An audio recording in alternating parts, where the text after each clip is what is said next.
Cool. Okay, so what are we talking about today, by the way? Remind me. I don't know. It seemed like last time we had a lot of fun going through the phenomenology of the threads and kind of in depth, but talking maybe some more about our personal experiences with that and what it was like, just to give people a sense of at least two different stories or two different ways of kind of experiencing the threads individually. But we sort of followed the threads individually down to the end of each one. But that's kind of an artificial way of separating things out.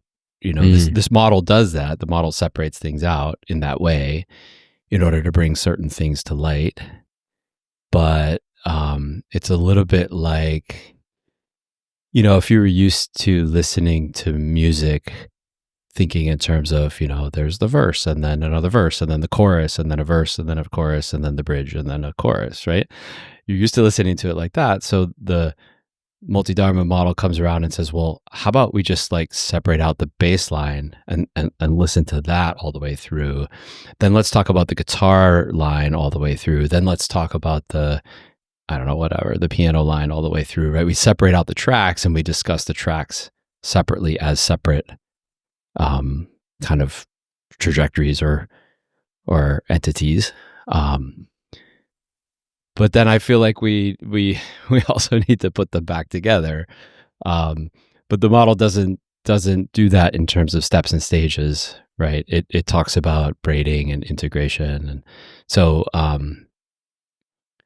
so if we were to continue a conversation, I think it would be about really sort of focusing on how these threads intertwine and integrate with one another and how the integration sort of progresses. And then, you know, if you want to talk more about releasing the threads, we can do that too. Well, I mean, Dr. Pierce Salguero, I feel like we've already started the conversation. That sounds like the perfect framing. We were just prepping and it's like, no, that's the show. Welcome back. Yeah. I think that sounds great. And that analogy of, you know, you're pulling out a single line of music, and that's how the map may work as a way to kind of point in certain ways. But then how do they integrate? How does it become a symphony? How does it become a final piece? And how is it experienced actually? Because the human experience of that unfolding of awakening isn't one of, oh, now I'm experiencing the energy thread. It isn't that conceptual. It's the territory, which the map will never properly describe a territory.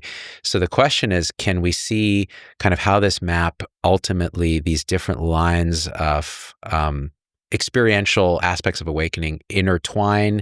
And you use terms braiding, so they start to like fall on top of each other and alternate, and then a kind of a bleeding into each other, and then an integrating, and then ultimately a release. So yeah, let's go. Yeah. Man, the other two episodes, by the way, I get so many comments on them, just in terms of people's experience being validated. Like, I never thought it would be like that. People kept saying I was missing something, or I was distracting myself, or I was going down dead ends. But now I feel like, no, this was all exactly how it should be. And it's a kind of an allowing the surrender that seems to naturally occur to happen a little quicker, maybe, when you know it's okay that it's showing up. Yeah. I'm glad to hear that. I mean, that really is the reason for me putting this map out there. The reason to kind of put it out in the world and talk about it and write about it in the first place is to help people that are lost, right? And give them an alternative, you know, you are here on the sticker on a new map to sort of help them to find their way, and maybe reduce some of the anxiety and like we talked about last time, we got into spiritual emergencies, you know, crises and so panic, fear, yeah, absolutely, that can come from being lost in the territory and not really understanding where you are. So it wonderful if it's able to help some people to validate their experience and kind of, you know, recognize fellow travelers in that same territory, then that's wonderful. Again, if it's, you know, somebody doesn't think it's valuable, or thinks it's too conceptual, or thinks it's too I don't know, separating things out just doesn't work for them, or they really would prefer to have this kind of stage 1, 2, 3 more clarity about kind of sequence, and great, there's no problem. They're very welcome to ignore absolutely everything that I'm talking about. Exactly. Yeah. And they will. Yeah. I do get comments like that. This is too conceptual. The map isn't the territory. And that totally makes sense. And some of that resonates with me with any map, at some point. Absolutely. And it's funny because I think that'll actually bleed. And by the way, I'm going to link to the previous 2 shows. The first one is an introduction to this multi-dharma threads model. The second one is diving deep into the threads, each individual one, the emptiness deconstruction thread, the unity, love, God thread, the energy dynamic thread, and the psyche unconscious thread. And so today we're going to get into then braiding, integration, and release, and we'll talk about what that means. But the release itself of the threads, which is kind of cutting to the chase, like when everything kind of just, it's life again. All these models are kind of like a little itchy and squirmy because you feel like you're kind of describing something that doesn't need to be described, like the color green. It's just, yeah. And all of the metaphors that people have used apply, right? Like you're just designing a different menu. You're not actually tasting the food, right? There's all kinds of different critiques people could very easily give to any map making exercise, and they're all completely valid. The map is only a tool. Any map is only a tool. It's only it's only a kind of a pointer. It's never the actual territory itself. Any kind of map that you could hold in your hand, right, of a country or a territory or the globe or the world or whatever, that map is never going to be the territory. It's always going to be kind of an abstract representation of the territory that is very, very different than the actual walking through the territory. The map is always going to distort something. It's always going to bring certain features to light, but it's also going to obscure others. It's going to have advantages and disadvantages. And any map has that baked into it as a sort of a feature of maps in general. So on the website I talk about kind of different maps of the globe and how you have different Mercator projection and other projections that show a sphere, rendering a sphere into a 3D flat map, and you have to choose what part of the map is going to be represented accurately and what part is going to get really stretched and distorted. And there's no way around it. No matter what decision you make, some part of the map is going to show up more accurately and some part of the map is going to show up less accurately. And I think spiritual maps are the same. You just have to understand that they're just tools. They're just representations. I mean, maps are built, these maps that we're talking about right now, spiritual maps, they're built out of words, right? So like, it's nonsense. Words cannot capture experience, right? I mean, you can't even explain to somebody what it's like to taste a strawberry if they've never had one. Never mind, the depths of the energy thread. Right? Yeah, and actually that came up last time when you were talking about the energy thread. It's like if we stared at the finger that was pointing at the moon, what the finger feels like is, experience is popping like a bubble before it ever even formed. Okay, so that makes no sense. And yet, if you're actually looking where that's pointing in experience, you can actually find that experience. In that part of the energy thread, that stuff is real and not real. It's very difficult to talk about. So yeah, words are difficult for this. Impossible, but it's what we have. And someone else might be in that same experience and describe it totally differently. Differently. How I try to convey the taste of a strawberry and you try to convey it, we might use totally different metaphors, totally different words. Absolutely. We're both wrong, right? Yeah, we're all wrong. We're both pointing, but exactly, we're both not capturing the actual experience. And so so maps are like that. They're just, it's just something to lightly hold as a helpful orienting device, as a guiding device if it's useful. If it's not useful, just no problem. Just set it down and keep on walking. Or better yet, leave an angry comment on this video because it will just juice the algorithm. So either way, hate, love, it's all the same, it's non-dual. I'm just going to fix my focus here for a second because the computer's trying to be a butthole. There we go. Okay, so let's dive into this. You have the 4 main threads, and you talk about this process that you might call braiding. So as we go down the threads experientially, these different aspects of the awakening process become more apparent experientially, and they all kind of feel at the end of the threads as this kind of non-dual experience that we talked about. So what is braiding? Yeah. So let's not go back and review all the threads again because we spent a lot of time. Hours. Yeah. Right. It's a marathon 3-hour session. So I think we covered it adequately, and people can listen there first. But what I don't want people to get the idea of is that this map is not, what makes this map different is it's not a steps and stages map. It's a process map. It looks longitudinally across, the awakening process and separates out different kind of like layers or filaments or fibers or threads within that process that are playing out over the long term. So when I was talking about the threads, it's not the case that you work your way all the way down the threads and then you start braiding and then you start integrating and then you start releasing, right? So that would be a more stage-like kind of approach. And what I want to make clear is that everything we talked about last time, the deepening into the threads, is taking place while you're braiding and integrating. So that these processes can and do overlap,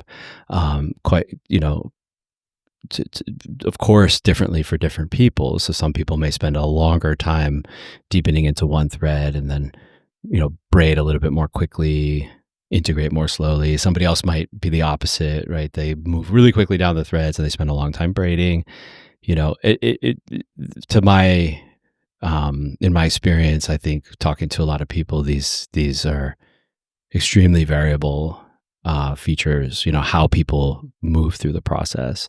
But we can generally say there's an opening, deepening, these processes of opening, deepening, braiding, integrating, and releasing are sort of, taking place overlapping with one another. So one thread opens, you start maybe, deepening into it, another thread opens, now you're braiding those two while you're continuing to deepen, right? Maybe they start integrating and maybe a third thread opens at that point, right? And now you've got two threads that are integrated and one that's kind of braiding around, with those two. And then those three integrate and maybe a fourth thread opens up really quickly and plunks you all the way down. It's very, very different. It's unique, I think, for different people. Maybe people within a practice community that are practicing in a very scripted kind of prescribed methodology. I think a lot of times these practice communities are trying to have people experience things in a similar way. That's right. But I think even in that kind of environment, people tend to have their own kind of configurations of their own ways that they navigate these. Sorry, I didn't answer your question of what braiding is, but I'm just giving a little backdrop. Actually, this is key. Actually, I'm glad you did that because I want people to relax. I want them not to, because it's very natural to see this in the format of a stages kind of model where it's like, oh, I didn't finish deepening through the emptiness thread, so how am I going to braid? Or how will I integrate if I haven't finished an energy, or the energy thread never showed up, or something like that. And the truth is, my own experience and people that I've talked to, like I have friends that are incredibly deep on the emptiness, the energy, the psyche threads, and they've been integrating and braiding those for years. And then all of a sudden, out of nowhere, the unity thread shows up, and their mind is blown. They're like, oh my God, it's all love. Where did this come from? So out of the blue, that can happen. And I can tell you one other personal experience. So early on, when I was going through this process years ago, I started reading a book called The Mind Illuminated, which is this sort of Theravada Buddhism kind of stages. Like there's stage 4, there's stage 5, there's stage 6. And they say very clearly, you really have to kind of master stage 4 and have exclusive attention on the breath before you can go to stage 5. And so what I ended up finding in my own experiences, all of a sudden there was stage 8, and I was having these jhanas just showing up. And then I would read the chapter for stage 8, and I was like, oh, I'm having that, but I can't even do stage 4. Like stage 4, I don't even have exclusive attention. So what the fuck? And by the end, I ended up getting frustrated and just throwing the book down and saying, forget it. Now I went back after we did our Threads episode, and I just started reading random chapters, and I was like, oh, wow, this stuff was braiding and showing up in these very unpredictable, nonlinear ways. But they do correlate to these stages in the book, just not linearly. And they do correlate to the threads. Just, again, none of it describes the territory, which is completely unknown by language and description, but we're trying to point. So yeah, so that's my own personal experience with this. Totally. So you can relax. You don't have to get your sphincter all tight about, am I doing the spiritually right thing? Am I achieving enough? Because the same movement that's doing that is that energetic contraction that puts a veil over the whole thing, in my experience. That's my own map. Yeah. Yeah. Yeah. I had a similar kind of relationship with maps and models where what I was experiencing was not fitting with a certain kind of sequence that, I could do the same thing, cherry pick, kind of recognizing different aspects, in what I was experiencing, but it was out of order. And in my case, it was also cross tradition also, because I would I could pick up a model from Theravada and say, yeah, well, I experienced A and G and M from this, ABC, but then I look at some other Hindu thing and it's like, yeah, and I've experienced C and E and, Q out of this list, and shamanism, yeah, I've experienced, these few things and out of order and in my own particular configuration. Yeah. And so this model is just a little bit more allowing a little more tolerant of meandering around and not needing to sort of organize things into a linear, stepwise, stage-wise fashion. And again, it's just listening to the music in a different way, paying attention to something different. And if it works, if it doesn't work, that's up to you. And this clarification is particularly relevant to the braiding, integration, and release process, because this is a very interesting part of the model experientially, and it can be a little bit confusing especially if you're not talking to other people who are going through it, that can validate your experience. Yeah, and I think braiding. Yeah, sorry. I think braiding is exactly where the most challenging, where people can run into the most trouble if they don't have a map, is with what I call braiding. And so what I call braiding is this oscillation between different kinds of experiences that are, in my model, that are identified as being different threads, and the experiences kind of move to the foreground and obscure the other threads or the other kinds of experiences. They move to the foreground for a while, then they recede and something else moves to the foreground. And of course, in my idea about threads, the metaphor is, when you're braiding hair, making a braid, you're putting one thread on top of the other at a time, right? So there's this kind of oscillation between the threads. And this is where I also introduce, I don't remember if we talked about this or not, but I talk about just daily life, everyday stuff, going to work and taking care of the dog and, the paying the bills and just all that gross reality stuff. Yeah. Just the roles you play in society and, the material kind of world that you live in. It's not a spiritual thread, but for the purposes of this braiding metaphor, I think it's helpful for the metaphor to call that a thread that you're braiding into this mix as well. So even the if real you life only thread. Yeah. Yeah. So even if you only have a one thread awakening, let's say, like I've met people who just go all the way down the emptiness thread and they don't braid it with anything else. They will have some kind of braiding process happening with the daily life thread. So it's like, I'm in the depths of emptiness and I really can't even make sense of, like my life, my job, money, things like that just really seem completely unimportant constructs that are just invented, right? And I'm totally steeped in this kind of emptiness experience for a while. And then something happens at work and it's like, whoa, spirituality takes a backseat. I need to really focus on this. And, or you might feel, where did my awakening go? Like, suddenly it's just, everything's all normal again. So there's like the daily life thread comes back on top. And then 6 months later, you're in some other kind of, really deep, experience. Maybe you went to a retreat. Maybe it just happened, that now you're kind of emptiness threads back on top again. You're sort of braiding those things, oscillating. And even in that sort of oscillation and during braiding, there can be a bleed through, let's say with the real life thread 5, and emptiness. So it might be that you're at the dentist in the real life thread and they're drilling your tooth and you're feeling a lot of pain as a sense of a solid person and solid drill and solid tooth and solid pain.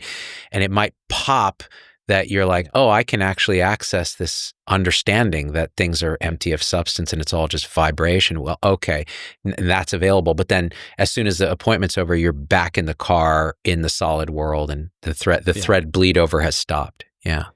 Yeah. So it's more sort of like either it's A or it's B when you're braiding.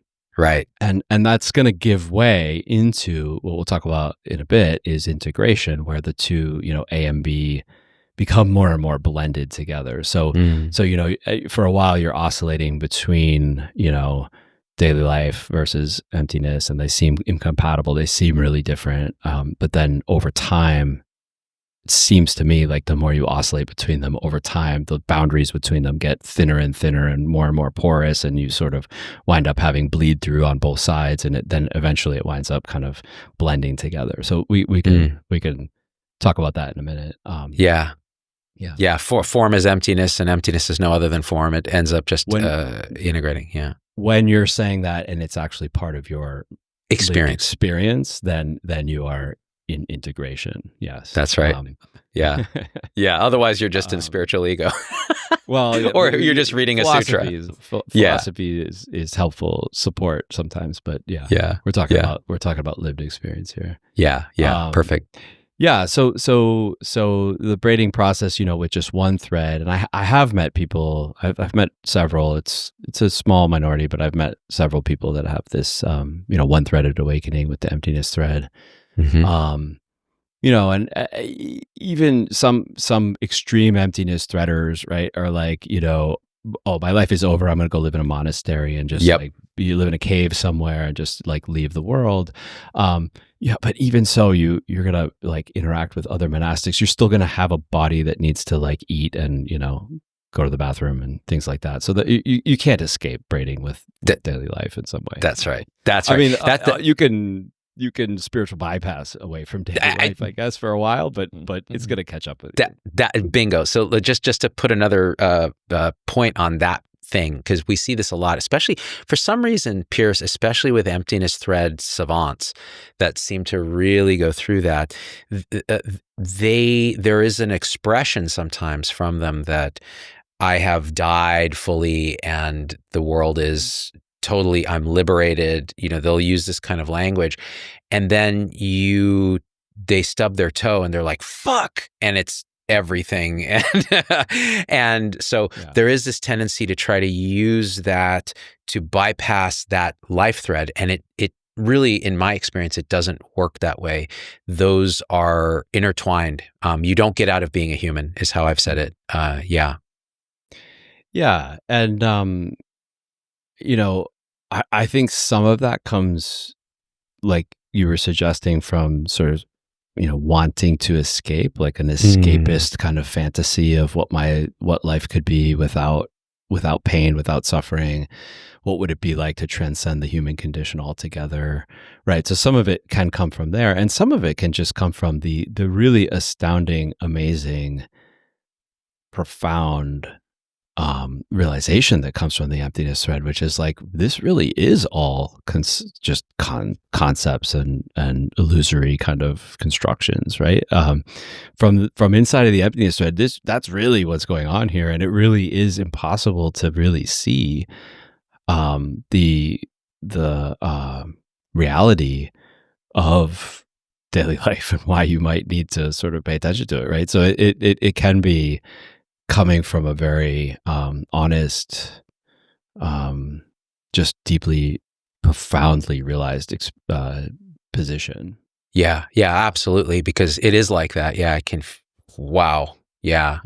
And so multi-dharma isn't prescriptive in any way. I'm not saying, it's probably better not to spiritual bypass. That's probably maybe a prescription I can stand by. But just in terms of, in terms of the depth of your spiritual experiences and the depth of your realization, multi-dharma doesn't prefer one kind of experience over another. I think we talked about this last time or the time before, just, in terms of just having a more capacious description of the territory, right? And all sorts of different traditions are trying to maximize for different things. And some people will definitely maximize for the emptiness thread, and that's just what they're configured for. It's what they fall into. It's what they practice. It's what really, naturally they have a talent for, and they wind up, just deep in the emptiness thread, and that's what they do, and that's what they're good at.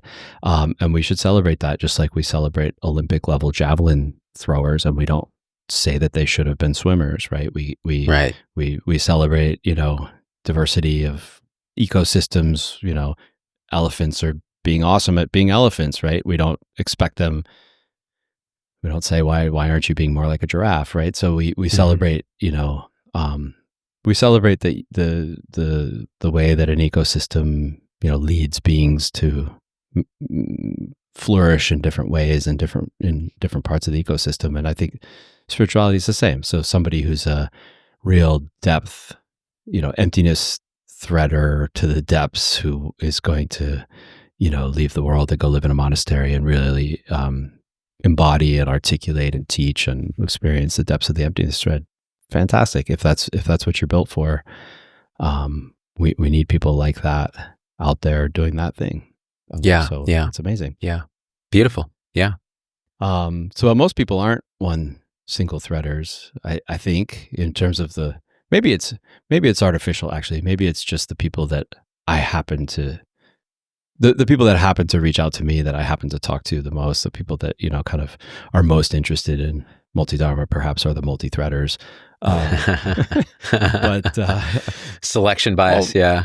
Almost everybody that I've spoken to, with a couple exceptions, has more than one thread going on, more than one spiritual thread going on. So in this case, it wouldn't just be braiding together the emptiness with the daily life, but it's also, you have an emptiness experience, you're sinking into that. 6 months later, boom, there's a oneness experience. We talked about this. You were emptiness first and then oneness, and I was the other way around. For you, I don't remember if you said how long it was. For me, it was actually 20 years of oneness experience before the next shift brought a big wallop of emptiness, right? So for me, that was a very long braid with very long period of time with one thread on the top of the braid. Yeah. And it just kind of sat there for a long time. And then suddenly, boom, right? The next braid comes in, and it's like, whoa, everything has changed, right? Yeah. I think it was roughly a decade for me with a oneness on the top, and then the other stuff opened up. Yeah. Okay. So we both have that similar kind of like long lead in. Other people, are taken by surprise. They have no interest in spirituality, never practiced anything, or maybe the very first time they practice something, and suddenly it's like boom, and then boom, right? Like the two come up really quickly. Just different ways people experience it. Nothing's right or wrong or better or worse than the other. But you could have now, your oneness experience for a period of time. Now comes the Kundalini experience maybe starts opening up, right? And so now you've got 3 open threads, and then maybe it's back, to the emptiness thread for a while, and then something happens at work, and it's like spirituality just goes out the window for 6 months because or 6 weeks or whatever, because you're dealing with that, and then you go to a retreat, and boom, it's back to oneness, and here comes the psyche thread now, boom. The psyche always sneaks up. It always sneaks up and just slaps you across the face. Yeah. So, I mean, all of these can be intense. All of them can be disorienting. All of them can be disappointing. They can be scary. It could, how you react to this braiding process can be quite, it's unique to you, but also it can be quite strong reactions when these are all unfamiliar and you're not really understanding what's going on. You're kind of whiplashed between these different experiences, like what is going on? Am I going crazy? Or you're experiencing these these ontological kind of discombobulations. Like I thought everything was God, and that was ultimate reality, and now that's disappeared, and now everything seems to be energy, but now that's disappeared, and so there's just a lot of confusion, I think, can arise, and disorientation can arise during this braiding process. And sometimes a sense of desperation, like, I want this to stop. I wish this had never happened. I hear that a lot. I wish I were back fully asleep, just in the matrix, because at least there wasn't this confusion. And the other thing I just wanted to say is, yes, so everybody's different. Everybody seems to, and we speculated before, like, well, it's just maybe how people are wired, or how it's just not knowable. But, like, for example, there may be a fundamental movement. Like, for me, I was talking with my wife about this just the other day. For me, we were talking about death. For me, I have no problem with annihilation. Like, that is not a problem. I have a problem with the manifest world being unsatisfying and full of suffering. And so that's my primary movement. For her, this manifest world is like pure love. It's the prospect of annihilation that is terrifying, is a fundamental fear. So the emptiness thread for her was very, full of panic and destabilization. It came on like that. And when the unity thread hasn't come up or balanced it with a fullness and a love, it can be very disorienting. So that as these things kind of go back and forth, there can be this almost like another form of spiritual emergency where you're just, oh my God, like, is this ever going to stop? It's terrifying, or it's disorienting, like you said. Yeah. Yeah, and I like the example you gave, how it points also to one's own deepest psychological, unconscious layers that are down there, right? Like you may not have known this at the time, but the deepest underlying fear in your system being a fear of annihilation versus dissatisfaction with the material world, or it could be a fear of loss of control. It could be any number of different kind of core fears that are at the foundation of one individual person's, psychological unconscious makeup, can be influencing the whole thing, right? All from behind the scenes. And once you start realizing that, and you're like, oh, how much of this spiritual process has been dictated and choreographed by my deepest unconscious fears. Beautiful. Now you're landing in the psyche thread. Psyche thread, yeah. See, I told you that shit sneaks up. Yeah. And so now all of a sudden the psyche thread stuff comes to the foreground, right? And that's the thread that's on top now. Yeah. And you could be being told by your tradition, oh, this is whatever's happening right now. That's just sort of like the side show, the side effects. You just need to. Those are just kleshas. Those are just sankharas. They need to come up. They need to pass. They need to be seen through. They need to be essentially ignored. Which is one way of working, is just kind of sticking to the emptiness thread and just allowing, sort of seeing through all of these things.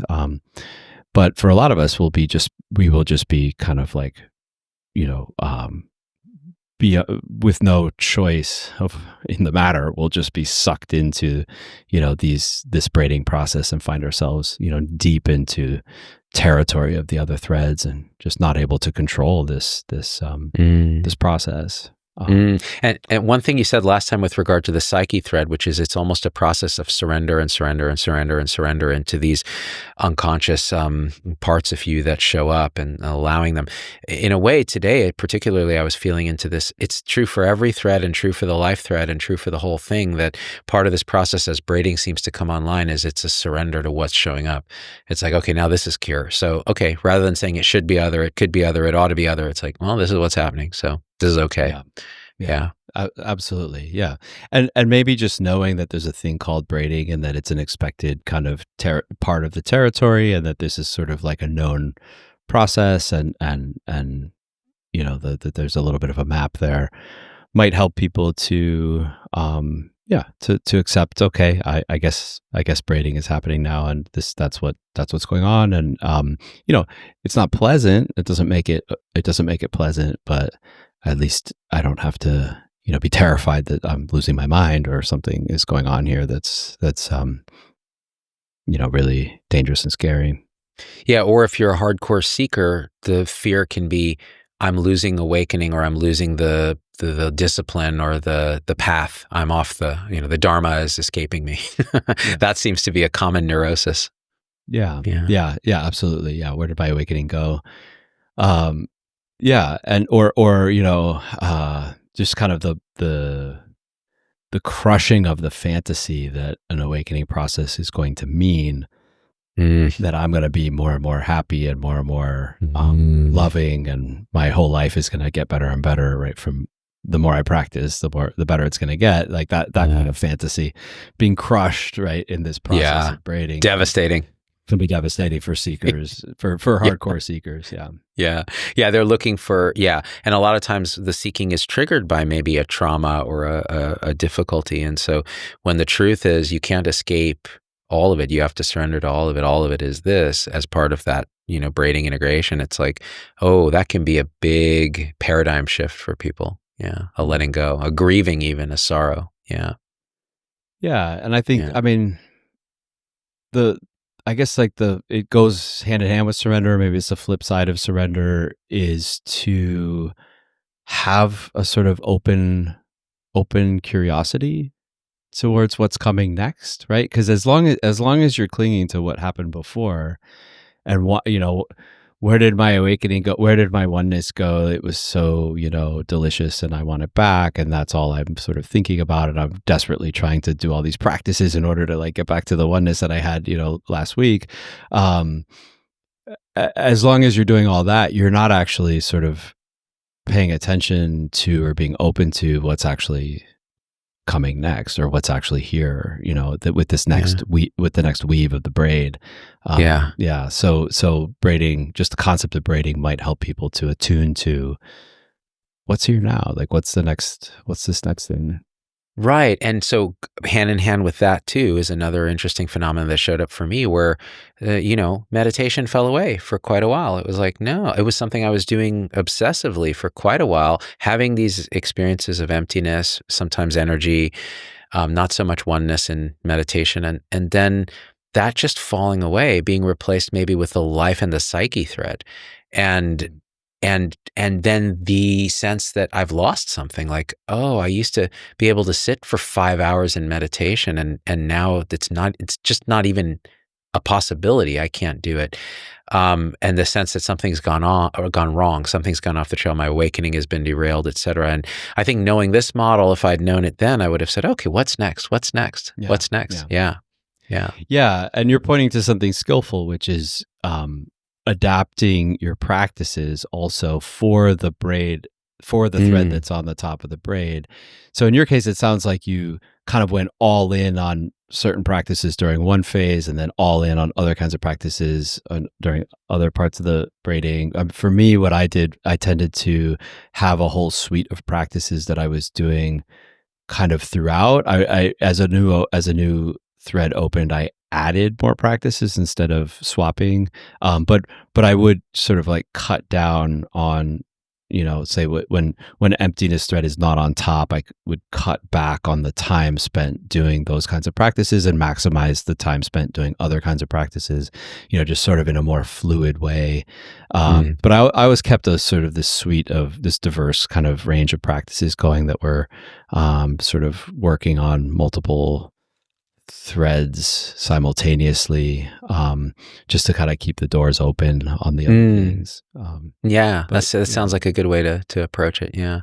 It seems in a way, in many sense, from here, it feels like all the practices that appear are epiphenomenon of the thread unfolding. They're actually not even causative. They just show up. Like meditation shows up when emptiness is happening.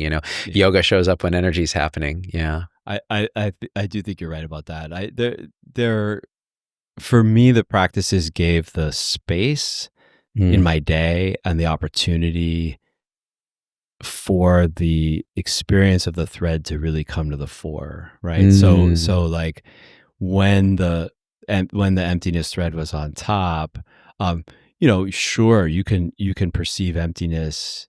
Eventually you could perceive emptiness just all the time, but at first you really kind of are looking to carve out some space in your day where you're not, watching Netflix or on the life thread, at work or at the gym, where you're really kind of just, steeping in the emptiness perspective. And so meditation would be that sort of container for those experiences, or yoga would be the container for me, yoga was a container for the energy experiences. But then, eventually, as we were talking about earlier, the braiding gives way to blending. And at that point, it's the experiences no longer need these discrete containers to live in. It just starts spilling out into your life, and then you're having oneness experiences at work and emptiness experiences while cooking and so on and so forth. Yes. So and I don't know. I mean, I don't know if we're finished with braiding, but blending is fascinating because you're right. You're just driving and you burst into tears because of the beauty and connection of all things. And you're sitting at the gym, and suddenly the bench press is totally illusory, empty radiance, and and 5 seconds later you're talking to someone having a normal conversation. It just seems to start to incorporate, so that then even meditation or these practices feel a little silly. They feel unnecessary, but then when they show up, they feel fully, perfectly right. So there's not even the resistance to the practice that might show up when you feel it's fallen away. Then suddenly meditation shows up again, and you're like, oh, I like to sit in this space and go even deeper into this. It seems to just show up that way. Yeah. So I was a little more structured. Like I held on to the structure of the practices, in some balance, right? The percentages changed, there wasn't always 25 between the threads, but the percentages would change, but I held on to that sort of like couple hours a day, dedicated time for spiritual practice. I held on to that, for pretty much the whole time. Yeah. So it sounds like you were more fluid with your kind of commitment to that, whereas I was more kind of regular with that. But it just goes to show that individual temperament, even temperament. Yeah, it doesn't really matter. There's one right way. Or that's right. And you're an academic, and I'm a official professional clown. So it's like, of course, there's going to be a difference. Yeah. So was there anything else in the braiding piece of this where threads are popping on top of each other? Maybe just to remind that this is happening, that deepening is taking place while braiding is happening, and opening can be taking place while braiding is happening, and there can be kind of relationships between them, right? Like I got to the depths of the emptiness thread, and that somehow like triggers a oneness kind of thread to open, or there's some kind of resistance in the psyche thread that's kind of really eating at me, and then I break through that, and suddenly everything's energetic. So they can kind of like seem like they're causally related to one another in a variety of different ways, and as each time you're braiding, there's sort of like a feeling that you're moving deeper down into the thread, down into more realization, more more depth in the trajectory. Yeah. And my wife's experience was psyche thread. She had no spiritual background at all, no meditation, no practice, nothing, just living life, hanging around with me. Next thing you know, psyche thread hits this interesting crack, and then emptiness just blew up. Like it was like full awakening into emptiness, destabilization, the whole thing. And all that happened very quickly, but it was psyche thread on top. And then emptiness popped over on top of that. Yeah. So right there, I mean, with 3 people that we've mentioned so far, with 3 different trajectories at different speeds, different kind of braiding.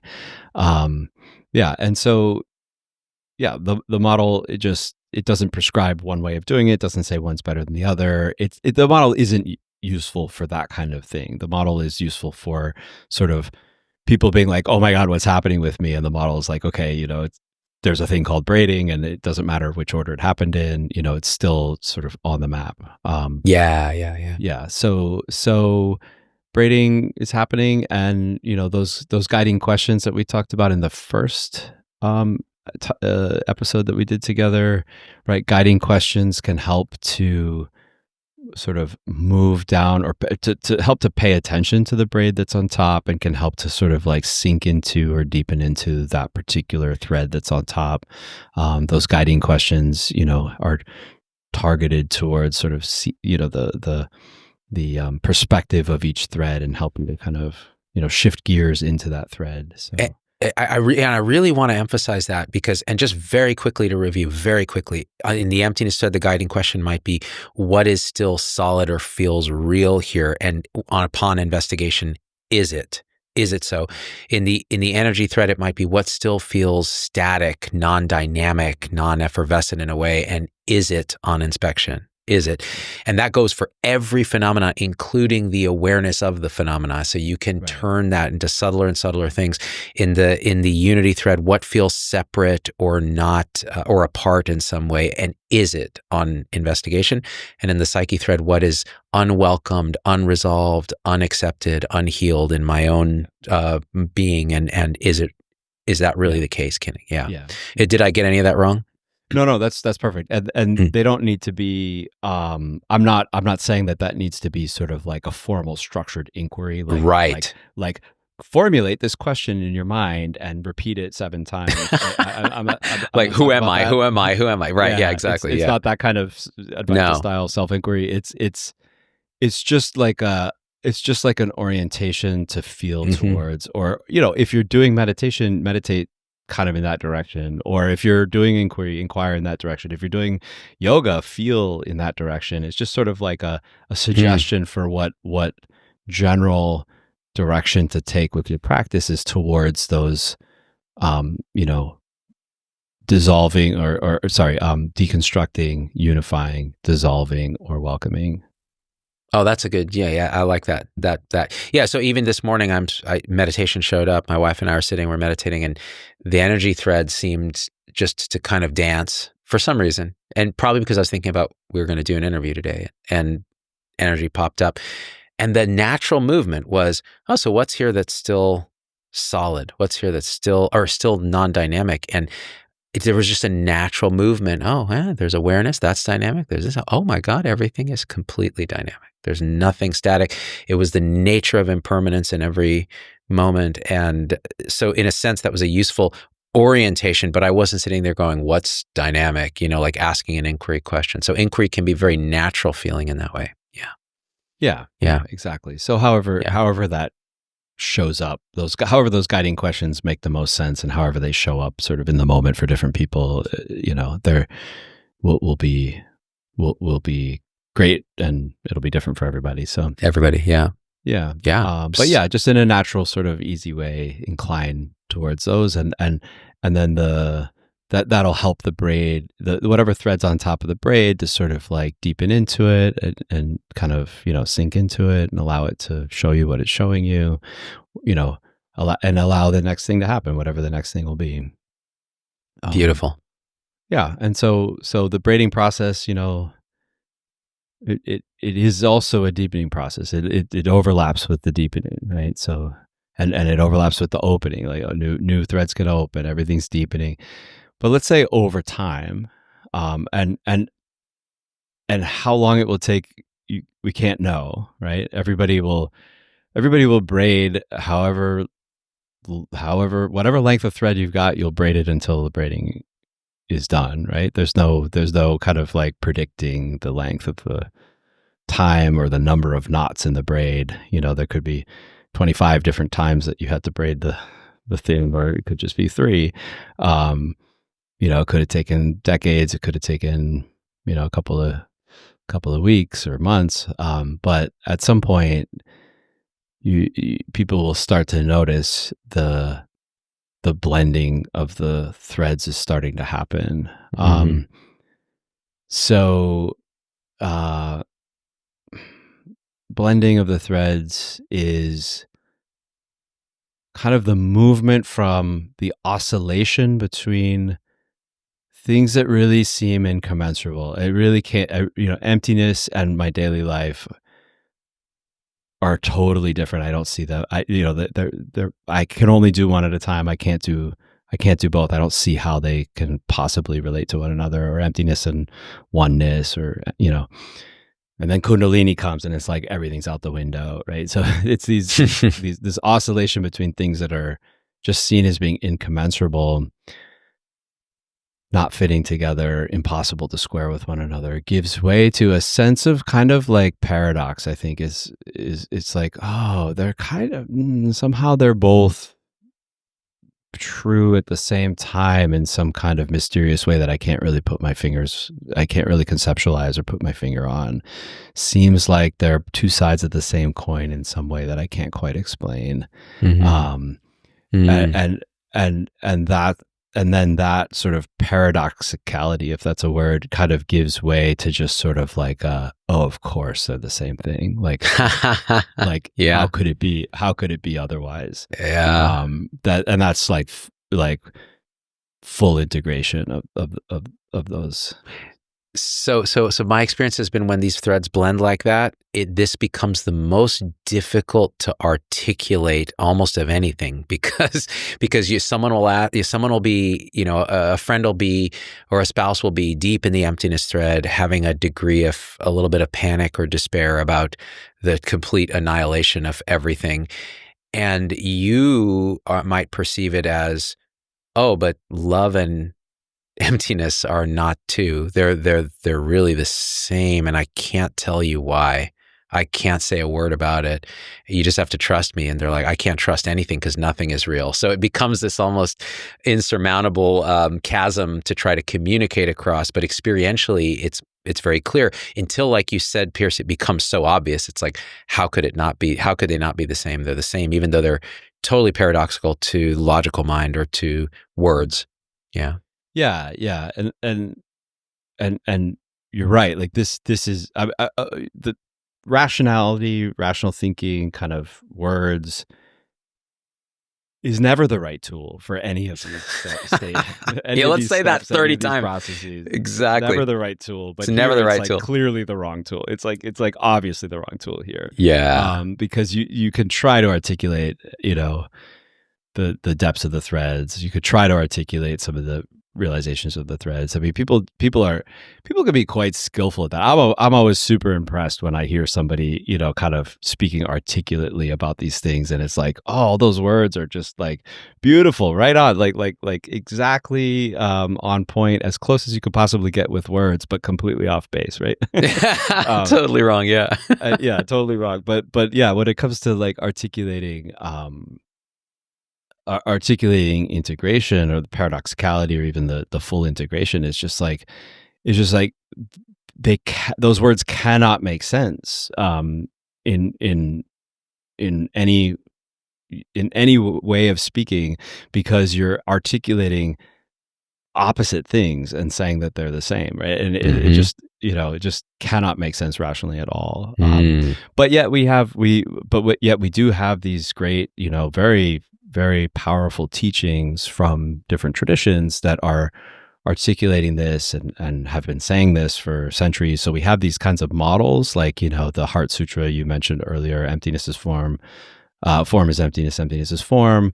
you have the Tao Te Ching, I think the first chapter of Tao Te Ching, which is like, there's the nameless Tao, and then the 10,000 things, right? The two are the line says, the line starts by separating out. There's the nameless Tao, and then there's the names and forms.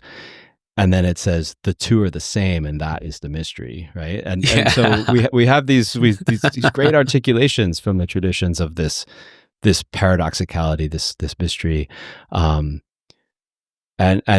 sometimes that can be a helpful sort of pointer when you're in the braiding process, to be told, or to be on the lookout for, are these really so separate? I mean, maybe that's like another guiding question that can come into play during the braiding is, I appear to be oscillating between 2, 3, 4, 5 different dimensions of reality, or 5 different ways of experiencing. Are these actually so different? Are these actually incommensurable? That might be a skillful. That's good. Yeah.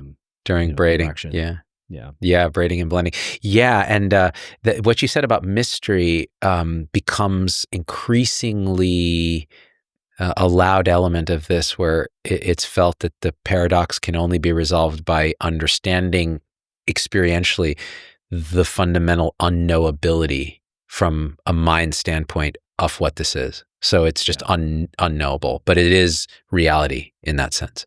Yeah, that's really well said. For me, that, because just being like a hyper intellectual person and always dealing with words and concepts, it's what I do professionally. It's what I'm oriented in that direction. I'm very skillful in that direction. Yeah, for sure. And that's sort of like the universe that I lived in, and was just constantly trying to make sense and explain and sort of like put into words, what was happening, both to myself. I was writing things down. I was, trying to like communicate with, I wasn't doing any kind of like, teaching or presenting on this, but during the process, but I was trying to formulate words around this. And so for me, there was a steep learning curve about, just that not being the right tool for the job. That just it will not work, no matter how much. And just seeing all of the I was going to say attachment, but it really was almost like desperation to be able to explain things with words, and explain it with words. How it can doesn't I exist? Know it? How will I know it? Totally. How will I be able to control it? I'm the same. A whole thing around that. I'm the same. That was pretty steep learning curve for me. But other people will navigate that no problem, because they're artists, or they're more living in their embodied kind of wordless, conceptless kind of existence than I am. So other people will navigate that no problem. We all have our differences. In our configurations. It is fun when the two interact directly, and there's maybe equivalent degrees of understanding or realization, but one is trying to articulate it hyper verbally, and the other is just like, why the hell are you opening your mouth about this? It's just obvious. Like, you can't say a word about it. I feel like you might be describing you and your wife at the moment. Yes, exactly. Okay. Yeah. How did you know? Because I'll go on, and it's like this fine-grained, effervescent, and she's like, yeah, or it's just what it is. Like, shut the hell up. Like, or just be quiet so I can experience it. Yeah. Yeah. And that's not exclusive in that gender divide, although my experience is, a lot of men I know are in that kind of like, analytic, but that's not exclusively true. I've met a lot of women who are hyper intellectual, and men that are they just feel it and they don't want to talk about it at all. Yeah. I mean, I think there's, there's probably, we could generalize, not just on this issue, but just in general with sort of like how various things are experienced. I think we could maybe do some sociological studies and make some generalities, and just see like, oh, okay, yeah, maybe women are a little more inclined towards this kind of thing, men are more inclined toward that. Maybe, people steeped in Western culture might be kind of like oriented more like this, whereas in, certain parts of Asia, they may be oriented more like that. There may be some generalities that we could make. Correlates, yeah. And I think it's likely that our biology, our bodies, our culture, our societies have a lot of influence on how we navigate these things. At the same time, I would also say, and everybody's a unique individual that is going to have to figure out, for themselves what this looks like to navigate. Yeah. Beautiful. Which is another reason why all kinds of different teachers talking about this out there, I think is helpful. The more teachers speaking from their own experience and talking about these things in their own way, the better. I think the problem comes when spiritual teachers or their followers or the texts that get written around them start to argue with one another and say ours is the only way and everything else is wrong and diluted. I think that's where the problem comes in. But if we kind of like have this landscape and people navigating the landscape and just speaking their truths and their insights from whatever part of the landscape they happen to occupy and however they best have found to work through that area of the landscape, then, as a new spiritual explorer comes into the landscape, is trying to find their way, they can have a ton of support from a ton of different directions. I think that would be lovely if that's the way it worked. And with the YouTube algorithm, that may ultimately start to manifest. People will often say, the algorithm showed me exactly the video I needed to see, which was something out of the realm of my usual thing. And it's like, whoa, how'd that happen? Yeah. So integration, the bleeding or the blending of the threads together into one, I think I already mentioned this. It can happen where two threads blend, but one is still standing out, or two are still standing out, or three blend and there's one, or there's two blend over here and two blend over there. And people's realizations in this regard will come bit by bit. It's a process. Integration is a process. Somebody might just suddenly, everything snaps together all at once. But from what I've seen more often, it's just sort of like a piecemeal sort of integration happens piecemeal, but over time, the threads, whichever threads are open, whichever threads have been braiding, over time, the integration will include all of them. And it may be that there's a new thread opens up during the integration process and starts braiding and so on and so forth. But the general kind of long-term trajectory in the sort of the braiding process in the integration process is for every last realization, every last open thread, every last perspective to be sort of pulled into this multifaceted blend or integrated viewpoint or perspective. Yeah. And one side effect of that in my experience has been, and this is more recent for me, has been recent meaning some couple, 3 years, 4 years, is the acceptance and possibility that every single ontology, every single way the world might actually be, is compatible with experiential reality. And so we'll never know, and we don't need to know. So yeah, this could all be inanimate dead matter spinning up consciousness and doing this thing, and it would look exactly the same. It would feel exactly the same as if this were God, or this were all consciousness, or this were all emptiness just showing up as form for no reason, or this was all a dream. All the ontologies, after sort of braiding, integration, blending, feel like they could be true. And so interest in ontology starts to fall, like it just drops. Yeah. Yeah. So you're kind of leading into the release of the threads when things become so integrated that making distinctions between them is no longer even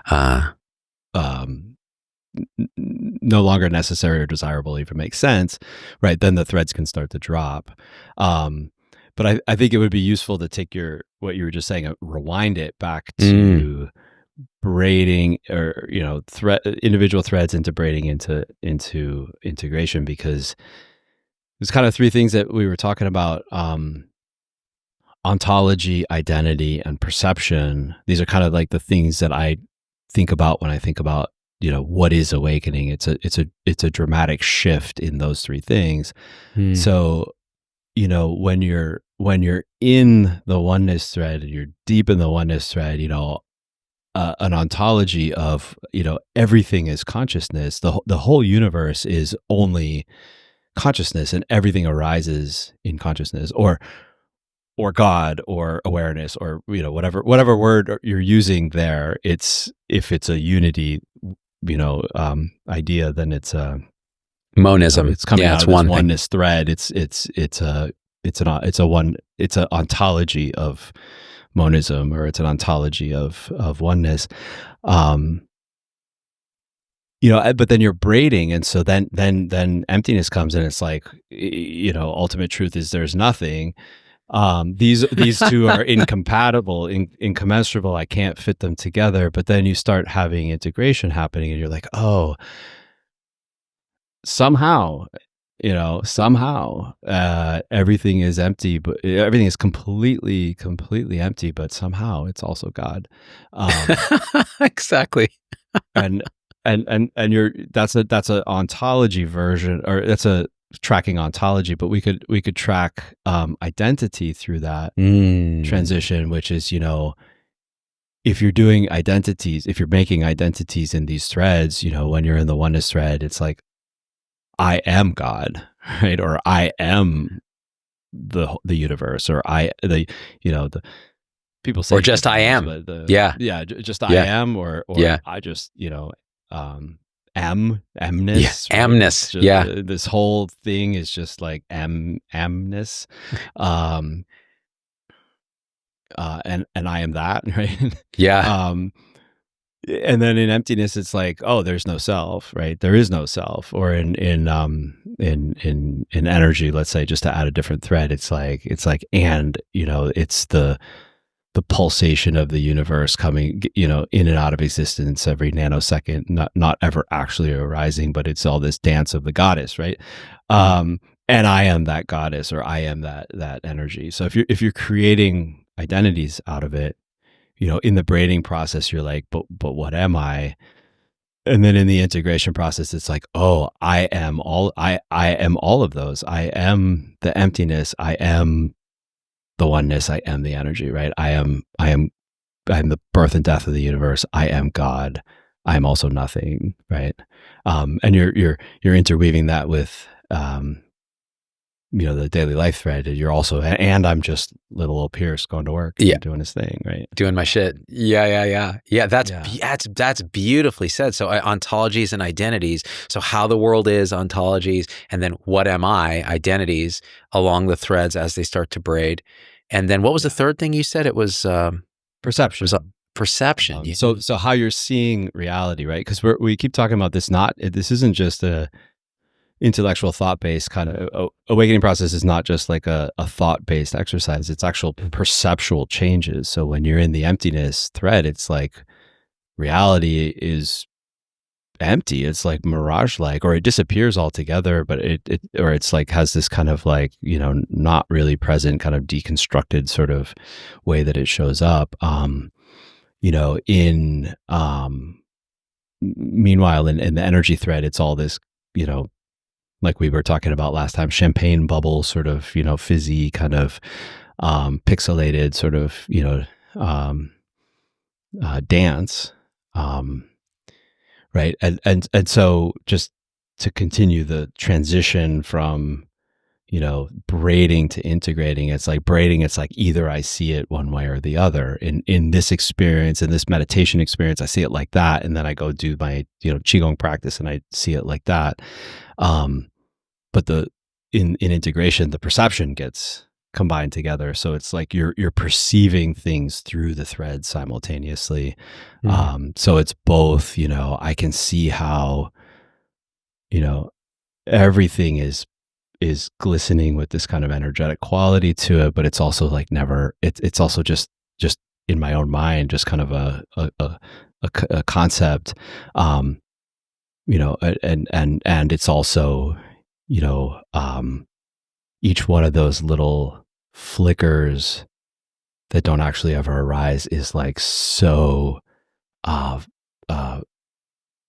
it's so full of love. Love. It's just like glistening with this light of divinity, right? Divinity. Yeah. And just being able to see all of that simultaneously, as arising simultaneously. And different people will articulate this and kind of like frame it and make sense of it in completely different ways. So just because I'm saying it in one way doesn't mean that that's the way it should be seen or will be seen or should be. Yeah. Very important to say that. Yeah. Yeah. But it is, but let's just say it will be seen that these things are not separate. They're not different. It's experienced simultaneously. And it's strange. So from here, that was experienced as almost an ordinariness started to creep in, where there was no longer this sense of wow when each thread was predominant, like, oh my gosh, everything's like a hologram, or oh my gosh, it's all this energetic dance, or oh my God, it feels like the stuff of just bliss, love, ananda, whatever words we use. And then it's just like, oh yeah. It's all like this, huh? Wow. That's right. I think that is also something that's notable about the braiding integration process is the more you hit these threads, through the braiding process, the more they come on top, the less discombobulating they become, the more familiar they become, the more your whole sort of organism kind of acclimates to this way of seeing things, the more kind of it becomes a new normal.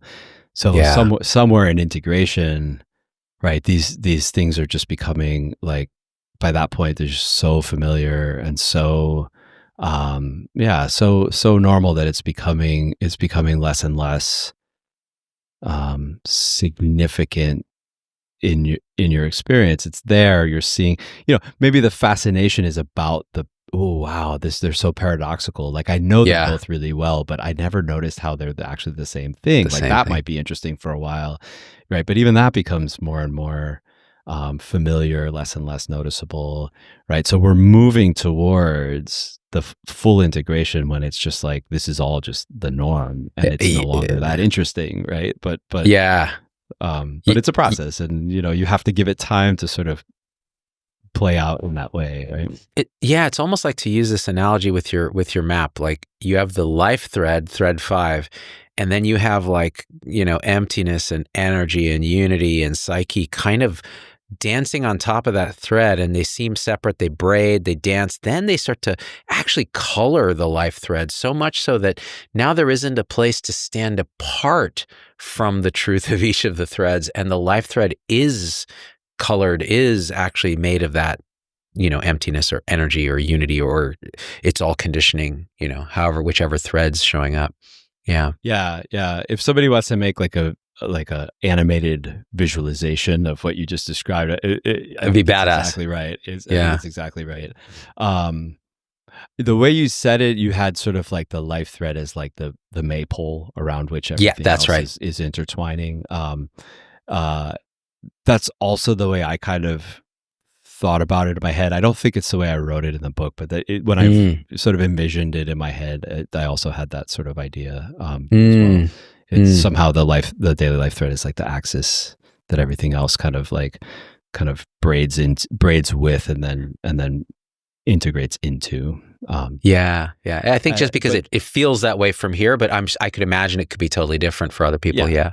Other people will have visualized other things in their head as we were talking, and that's perfectly fine. But and something interesting for me also in the integration phase, I also had a realization that I could no longer decide which thread kicked off, which thread was first in the awakening process. I had sort of like a chronology in mind, but during the braiding process, when particularly when the psyche thread came up, I was like, oh, this has been the way from the beginning, life, or maybe for generations going back, right? So the whole sort of idea of thinking about awakening and when did it start, and it's like it's a process that, you know, kind of had these or those kind of different features to them, that starts to destabilize too during this integration. And it's just like, oh, is this whole thing even making sense anymore? It's almost like, you know, I'll make an analogy, you know, in astronomy and you know, quantum mechanics, they'll say, you know, when you observe the light from a galaxy that's 13 billion years ago, it can go two different ways around a particular obstructing galaxy, and it's bent by its gravity. And it only decides which way it's going to go when a conscious observer here on Earth actually observes it. Then back 13 billion years in time, you've told that photon, you went this way. Now that's a story, right? But it feels like that for awakening. So when, you know, when in 2012, when I had this shift, I have talked about that 13,000 different ways over the years as I revise. And you're right, when things start to integrate and release, I go back and go, all four shits were happening at once in that moment. Yeah. It's really kind of odd. You can no longer see the thread separately. It's Can't see them separately. This is such an artificial distinction that I have. I thought I was like really waking up to this whole emptiness thing, but I was just kind of, you know, collapsing the possibilities of that by having a particular interpretation of it. And conceptual model. This other conceptual model, this other way of observing it, then it would have gone the other way around the planet, right? Yeah, crazy. Yeah. But then obvious, it feels obvious. It's like, of course it would be that way because mind is constructing the story of awakening in real time too. Yeah. And so then I think, I mean, for me, for a lot of people I talk to, the integration, like being integrated in that sort of like the farther end of integration starts to look like you know, there's this multifaceted reality that we were just referring to that kind of can shift depending on how you look at it, through which lens or through which thread you want to look at it. You can sort of like see it in different ways. All of those ways are all true. They're all equally available. All it takes is a little pivot, you know, just it's all sort of, I don't know. You could just turn up a dial here or turn up a dial there. You go like, you know, I want to see this situation with more emptiness. You just turn up the dial. There it is. Or you want to see it with a little more, you know, oneness. You can just kind of like see it that way, and you can see it, you know, in all ways simultaneously, or however you want to see it in any moment. You can kind of like transform.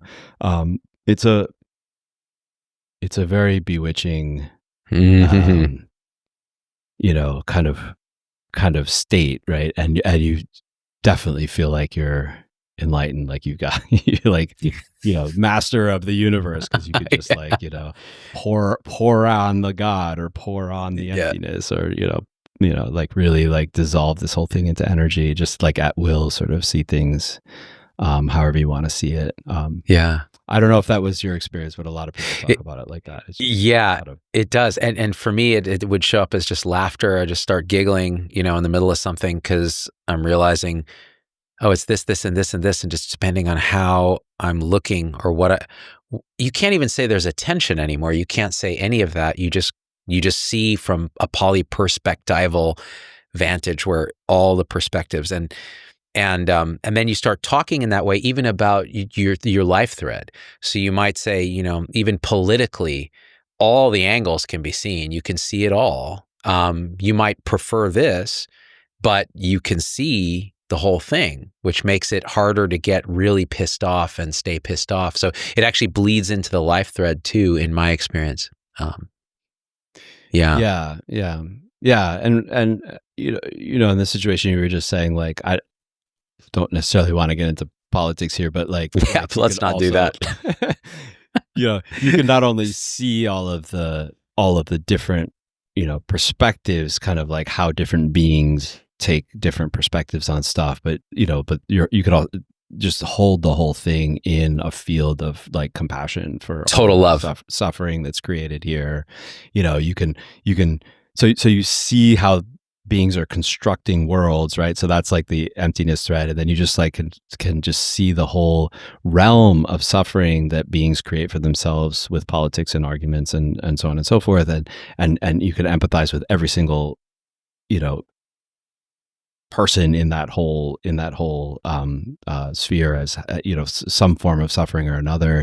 You can see the energetics of it, how this is like an energy flow that's kind of like picking up aspects from other energy flows, and how things are sort of just always dynamic and moving and so on and so forth. And then you can see how the whole thing is being produced by this sort of like the unconscious traumas and unconscious, spoken, unspoken, unacknowledged, unacceptable, unconscious aspects of not only individuals but society as a whole. And you could just kind of collective. Like, it just all becomes really clear, and obvious, right? That's what's going on.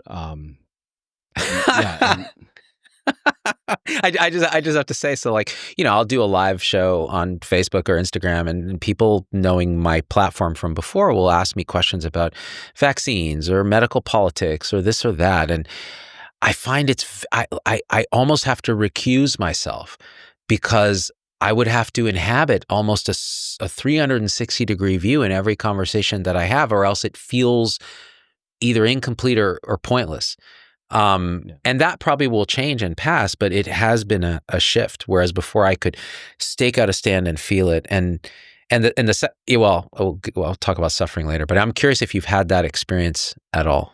Well, so within that kind of multifaceted, polyperspectival kind of viewpoint that I was just painting, the fifth thread is just ordinary old Pierce, and that Pierce has preferences too. Right. For real. Yeah. So like all of that stuff's happening with the other threads, and the whole can be seen from all these different perspectives, and Pierce can be seen too. Pierce's political views are no doubt just as much a product of his conditioning and his culture and his, intellectual environment and his friends and his, parents and his, all the other stuff that's influencing everybody else. It's also some kind of energetic configuration within his own life, right? So it's Pierce is just another. Pierce and his political opinions are another piece of this whole kind of puzzle that can be seen through all those different ways. It's not to say I don't vote or I don't care about things. I actually Me too. I follow the news and I get outraged. I get pissed. I get angry. Yeah. Yeah. But also, this whole thing can also be seen, through all of these broader perspectives of the threads as well. And we just went into politics, but it's like that for everything. All things, all belief. Like for all human activity, all relationships, all social settings, that you could just see it through the different threads, and you can see Pierce's role in there too, and just see the whole thing fitting together.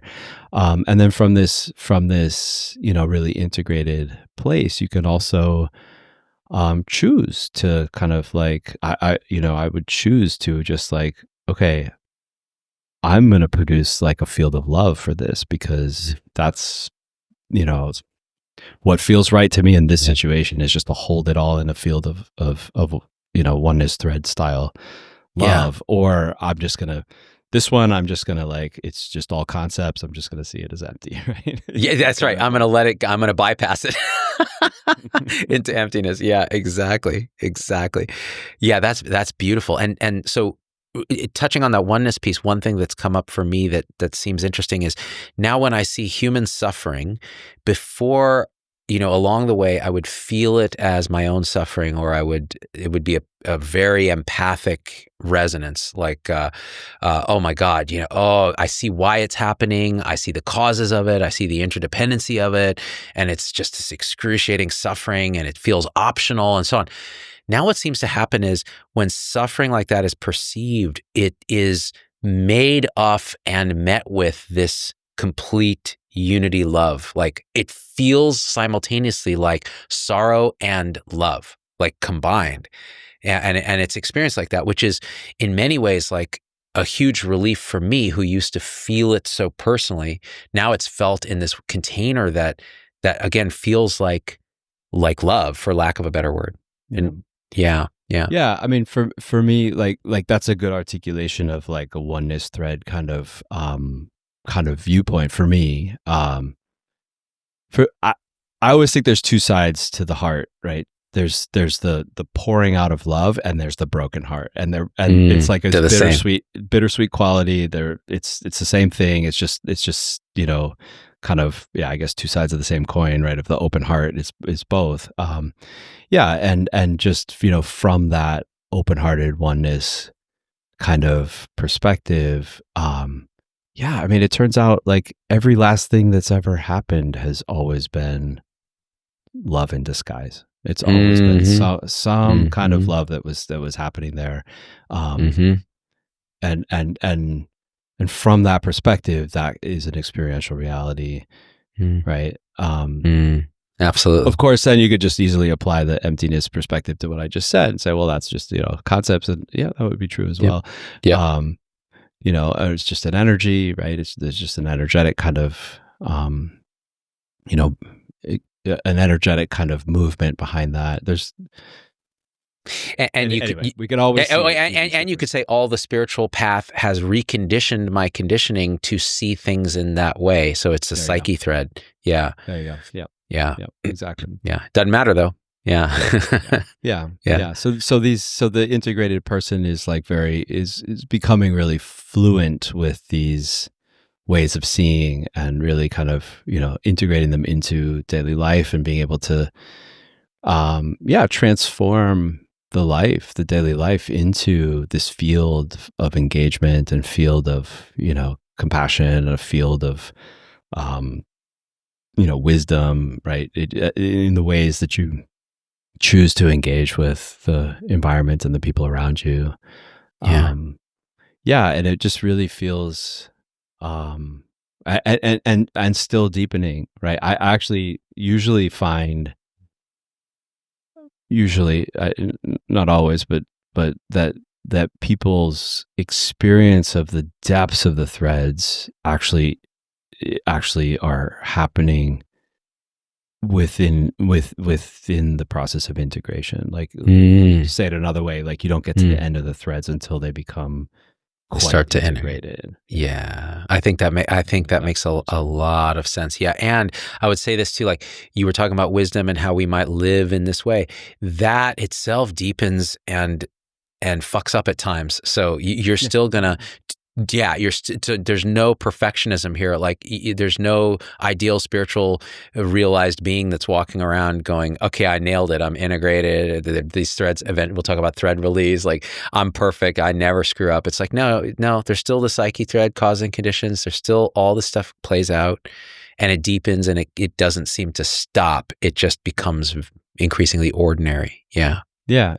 And there's still little Pierce muddling along, trying to navigate whatever situation and making mistakes, and being driven by this new unconscious thing that I hadn't been aware of. That's not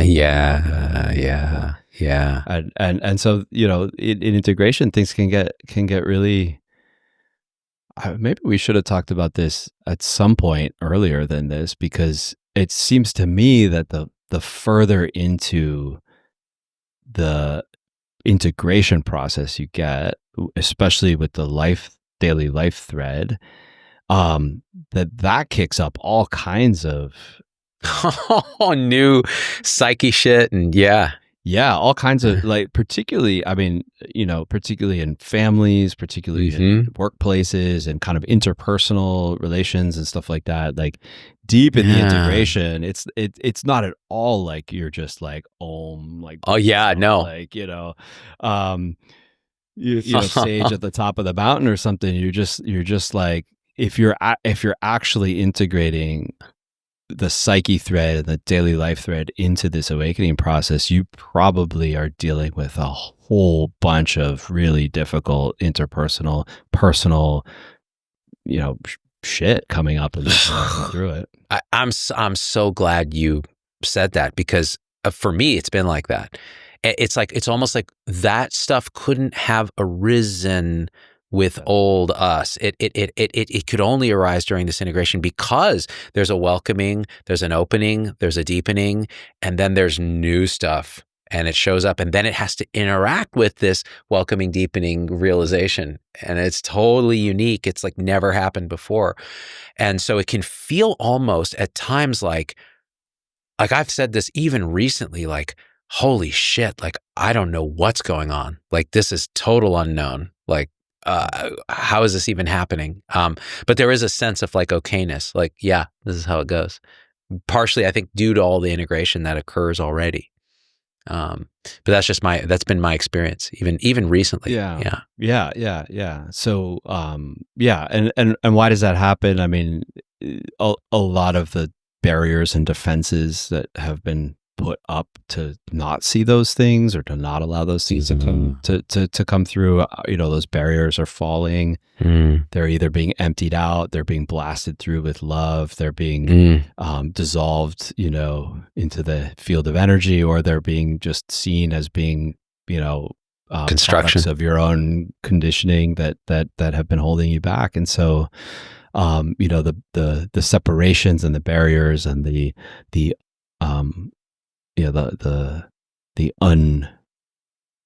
unconnectedness, the non-plugged into what's happening around you, right? All of those things are kind of like, those barriers are falling, and you're just kind of like left naked without these defenses in the mess of a human life and a human body.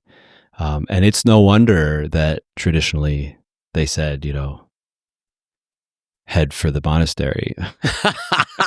Right? Oh, yeah. I think Theravada Buddhism, has a thing in there that says, like, if you become an arhat, you have 7 days to get yourself into the monastery, or you'll die, right? So, like, it's for everyone else's protection. The temptation to bypass, I think it's still there. Deep into integration. It's like things I don't want to see. There's things I can't face. There's things that are, playing a role in tangling up my relationships in ways that, that are really unskillful, really harmful. And that's where it seems to show up the most, is in human relationships. Yeah, in the life thread, the human relationships, and maybe even a relationship with your work, or the relationship with what you thought was your purpose. All those kind of things are drastically laid bare. And like, I love what you said. You're just naked. Like, you can't. There's still stuff that's hiding, but it's like it doesn't have very, very, very many places to hide, and it's going to show up, and then you have to process it. There's no choice anymore. Yeah. It seems to show up in ways that are unavoidable, unignorable. And those things also become, within this like smooth kind of like perfection of the integrated, awakened state, right? These kinds of things, when they come up, are like enormous stones in your shoe, right? That are like really noticeable and really, really annoying. Really, it's like a kraken coming out of the ocean and just being like, and you're like, where the hell did there was a calm sea a second ago? Yeah. So for I think a big part of the integration process is this, what we're talking about right now, just integrating, the awakening into this messy human existence. And I think there's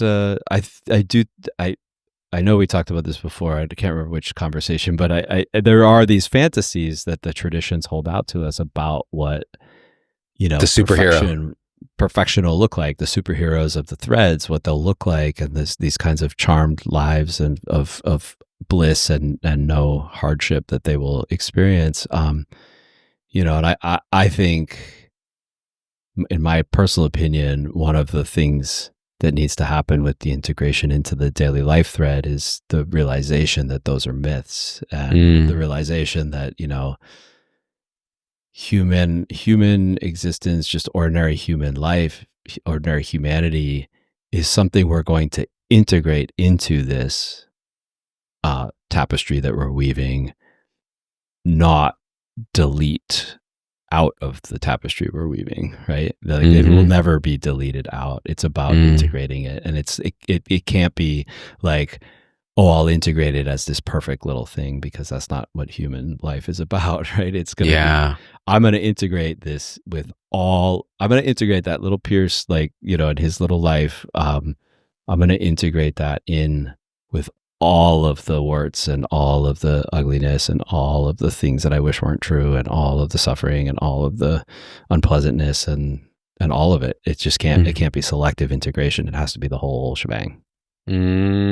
Perfectly said. I think I made a video recently saying you cannot escape your humanness. Like there's no way to bypass your humanness. No matter how realized you are, no matter what you've done, it's like that is in fact the trajectory into being fully human, fully warts and everything. Every piece shows up, even when and even resistance can show up again, like even the not welcoming of parts, and then it becomes the next sort of micro thread that unfolds. Little bolt of lightning. So let's see. So braiding, integration. Do you think we're on to thread release, or you think there's more to say there? I think what we were just talking about is a good segue into thread release, but I feel like there's something worth saying about integration before moving to the next, which is just how different an integrated experience will be depending on which threads have been opened and worked through. Remember, you don't need to have all 4 threads. Some people have 1, some people have 3, some people have 2, some people have 4, right? So whichever ones of the spiritual threads are open, whatever ones have been most prominent throughout the process. So I think in terms of like some threads are thicker than others. And so like, some people have a lot of emptiness throughout their process. They have all 4 threads, but they have fat emptiness, threads, maybe fat, it's like a energy cable threads, thin. Yeah. Like ropes and then filaments. Filaments. Right. So some people have these like very notable kind of, areas of intensive work that they did. And then there's the whole sort of like spiritual tradition that they came through, the framing, the kind of like ways of talking, ways of speaking that are providing some kind of scaffolding for the experiences. There's all kinds of different features, all kinds of different factors that are influencing how somebody's integration shows up. I don't think it's super helpful to take somebody else's idea of or somebody else's description of what integration was like for them and to apply it to your own case. I don't think is necessarily that helpful. True of everything in this. But so, I mean, maybe that being said, we can just dwell a moment on what your and my integrated sort of like full package look like. So for me, I spent a lot of time doing, it's kind of like through different kinds of practices. I had all 4 of these threads were very kind of prominent, very kind of, I said even sort of, I couldn't even tell which ones were primary or which ones came first or so forth. So I had kind of an even split between the 4 threads and had really worked with practices dedicated to developing all 4 threads. I had a pretty notable braiding process take place where it was a 20-year, like I said, a 20-year span of oneness, and then a sort of a big wallop of emptiness that was about 6 months. It was like a big kind of dose of emptiness, and then there was like another sort of 6-month dose, big kind of wallop of energy, and then there was kind of like a 2-year sort of psyche thread process, and they started braiding, they started, integrating. So I had kind of like, even though the times were different, the timing were different, some were longer than others, they were kind of equal intensity, and they got integrated in a kind of like an equal sort of way. And in my case, they kind of became, in some way, mapped into my body. And this is probably coming from my background in yoga. But I felt like I had sort of the ability to kind of bring my energy up into my head, and everything would dissolve, or sorry, everything would like click into, like snap into emptiness. And then I could sort of like bring the energy down into my heart, and it would just like, everything would like get enveloped in this field of oneness and love. I could bring the energy down into my abdomen, and it was like everything would just dissolve into this kind of, pixelated, pulsating, birth and death of the universe thing. And then I could take the energy and like go down through the perineum, and it would go down into the underworld, and I'd be down there with my psyche, with my version of the psyche thread was very underworldly. I think we talked about maybe in a previous, in the last talk, this sort of shamanic underworld sort of, kind of environment. So I had these sort of like 4 centers in my body, 4 locations I could kind of like move to in order to experience things. And then there was like, the light streaming down from the heavens, and sort of the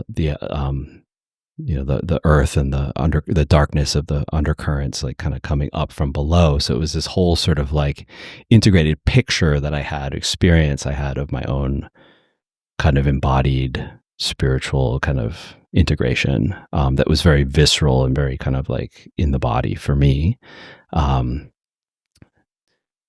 people have completely different experiences, right? With completely different kinds of, configurations or ways of conceptualizing. So I don't know. What do you think about your experience? Man, it's funny because that's amazing, by the way.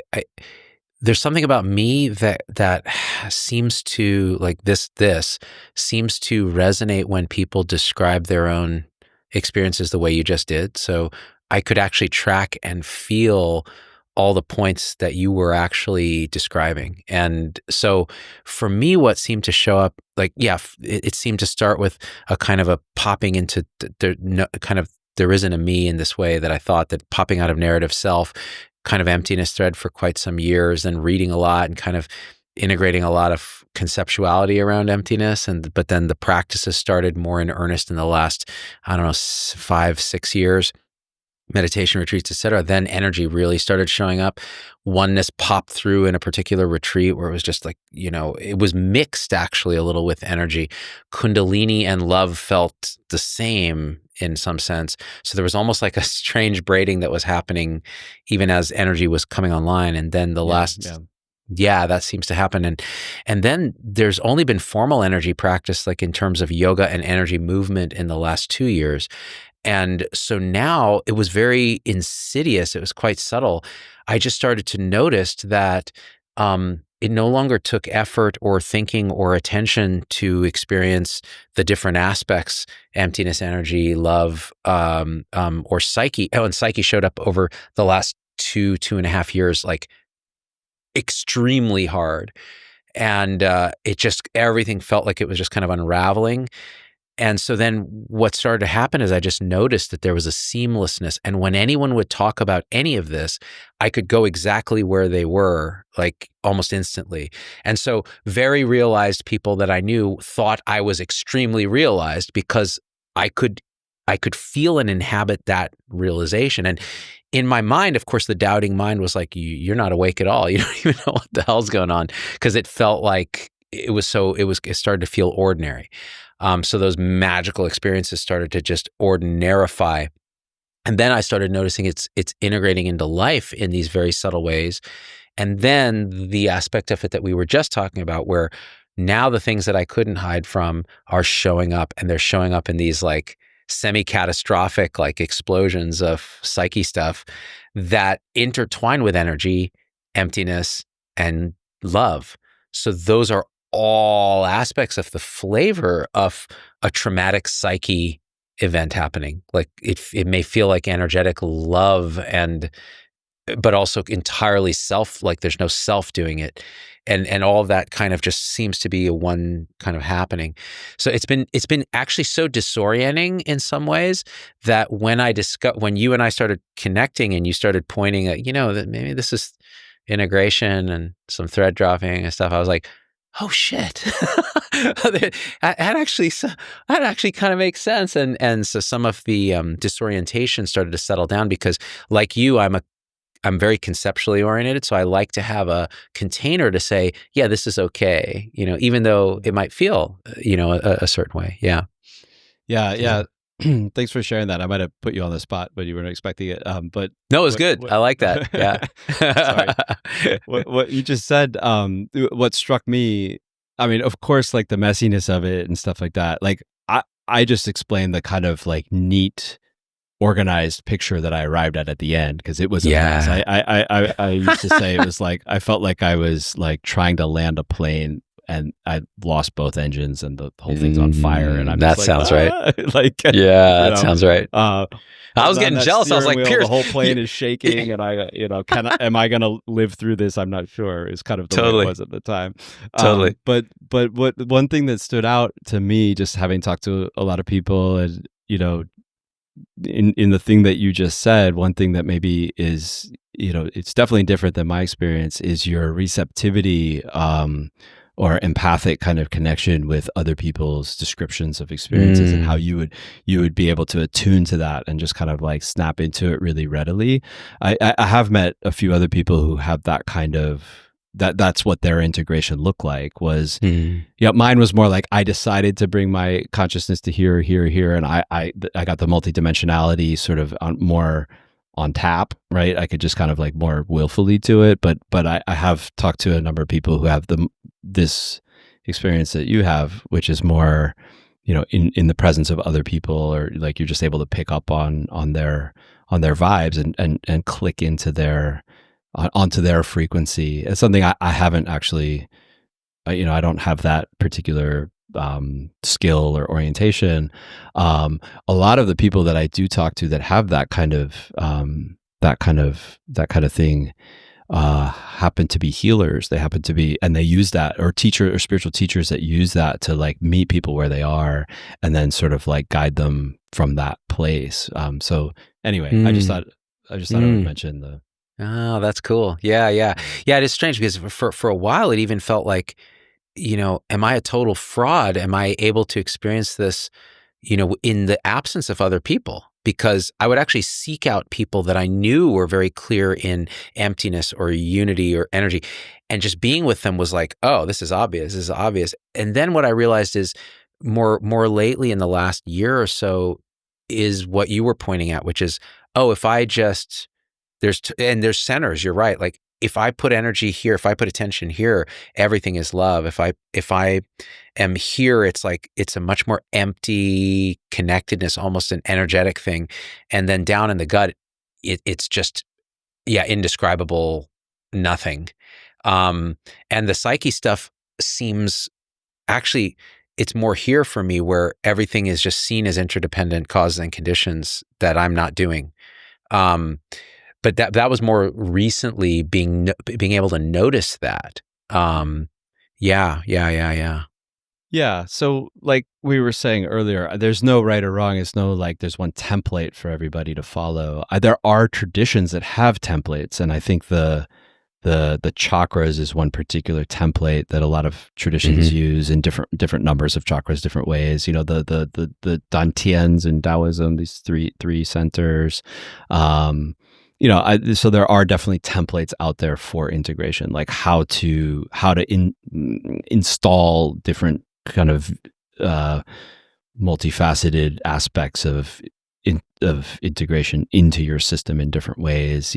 There's all kinds of writing and practice about these things in traditions that emphasize and value integration. There's kind of like formalized ways of doing that. But you can also just find your own spontaneous way of, figuring it out. So, for me, in my process, I've never been kind of like a joiner. I've never really fit well within authority structures. That's something I know very well about my own psyche, is that I'm kind of like I don't know, anti-authoritarian, but also anti kind of like conformity to a group, and I want to always do things my own way. So I never really fit with a group. So I haven't really adopted sort of like a formal, subscribe to a formal lineage and learned these things from a formal lineage. For me, it was more just sort of like piecing together what I knew, what I was exposed to through, being a scholar and being interested in this stuff, just having learned a lot of things and kind of combining it together to make my own framework, built out of pieces of Buddhism, yoga. So I had like a 25 year engagement with Buddhism, 30-year almost yoga practice, a lot of background in shamanism that we talked about last time, and just sort of like piece together my own thing from those traditions kind of on the fly as necessary in order to kind of create and support this process of integration. So for you, that's beautiful. For you, because this showed up for me as part of the process of integration for me seemingly was the disillusionment with prior ontologies, approaches, traditions, teachers. Like something had to almost let go in each of those for integration. Whether that caused integration or whether that was a result of ongoing integration, I can't say. I think it was more the latter, probably, that integration was happening. And so I look at a certain way of expressing in the past that I very much could resonate with. And now it just seemed irrelevant or pointless. Why talk about it in that way? Why continue to do this thing that doesn't seem relevant? It's just obvious. So that sort of disillusionment started to happen, and disillusionment with people that I maybe put on a pedestal and so on and so forth. As that started to collapse, I realized nobody knows what they're doing. We're all causes and conditions, and it's all kind of just showing up. So that was a part of my process for sure. Yeah. So I might have had the disillusionment kind of preloaded in my system. I had to have it beaten out of me. Yeah. and then in this phase, it was like, it was like, taking modules out of these different traditions, I was getting a lot of value from the practices, but maybe not taking on the ontologies and sort of like assembling them into my own sort of, my own system of spiritual practice. And anyway, that kind of mentality, that sort of like, DIY kind of like put together your own spiritual support system, built out of the ingredients that you need in order to support your own trajectory, is very much what I'm trying to advocate with Multidharma. It's also that's the whole point of this book I recently published called A Lamp Unto Yourself, which is just out this year, and it's just sort of like a very, very beginning guide to spirituality for people who are sort of like just new to this whole thing, or maybe they know about one small area of practice, and they want to kind of get a glimpse of the whole picture. So I have like a suite of different basic practices and kind of some advice on how to piece together a multi-threaded kind of approach to spirituality. It's a great resource for that. Yeah, it's like a smorgasbord when the threads are happening. You can go, okay, now maybe I didn't even think about this practice. Maybe this is something to explore. It gives you those possibilities. Yeah. Oh, and because I should mention things that I have available for people also. I keep forgetting to do that, but I have the self-promotion is hard, Pierce. Yeah. Well, the book is for sale, but everything else is free. I have a series of very short YouTubes, like 5-minute little mini kind of introductions to 20 different spiritual practices. I call it the Essential Spirituality Toolkit. Perfect. And those 20 practices, that is is all I ever did with my, like, throughout this whole process. It was just those 20 practices. So, they're very sort of super basic, kind of entry level little sampler platter that you can then, try and see what you think, and then, awesome. dive in deeper in, if you're interested with a proper teacher, because I am not a spiritual teacher. I'm just the map maker, and just, sort of leaving the samples there for people to then explore if they're interested with other instructors. Yeah. And those links are on your website under the video section or YouTube section? Yeah. So there's, if you go to multidharma.net, there's basically two buttons. One says I'm getting started, and one says I want to dive deeper. So the getting started button will lead to those. The I want to dive deeper will lead to written version of the Multidharma kind of approach, and there's some I'm doing some live Q&A meetups, just a little 6-week series of meetups to address any questions people have and talk about the model a little bit more. So I'm not a spiritual teacher. I don't do any kind of individual guidance or anything like that. But if you have questions about the model, or sort of like, where am I on the map, I can hopefully address those.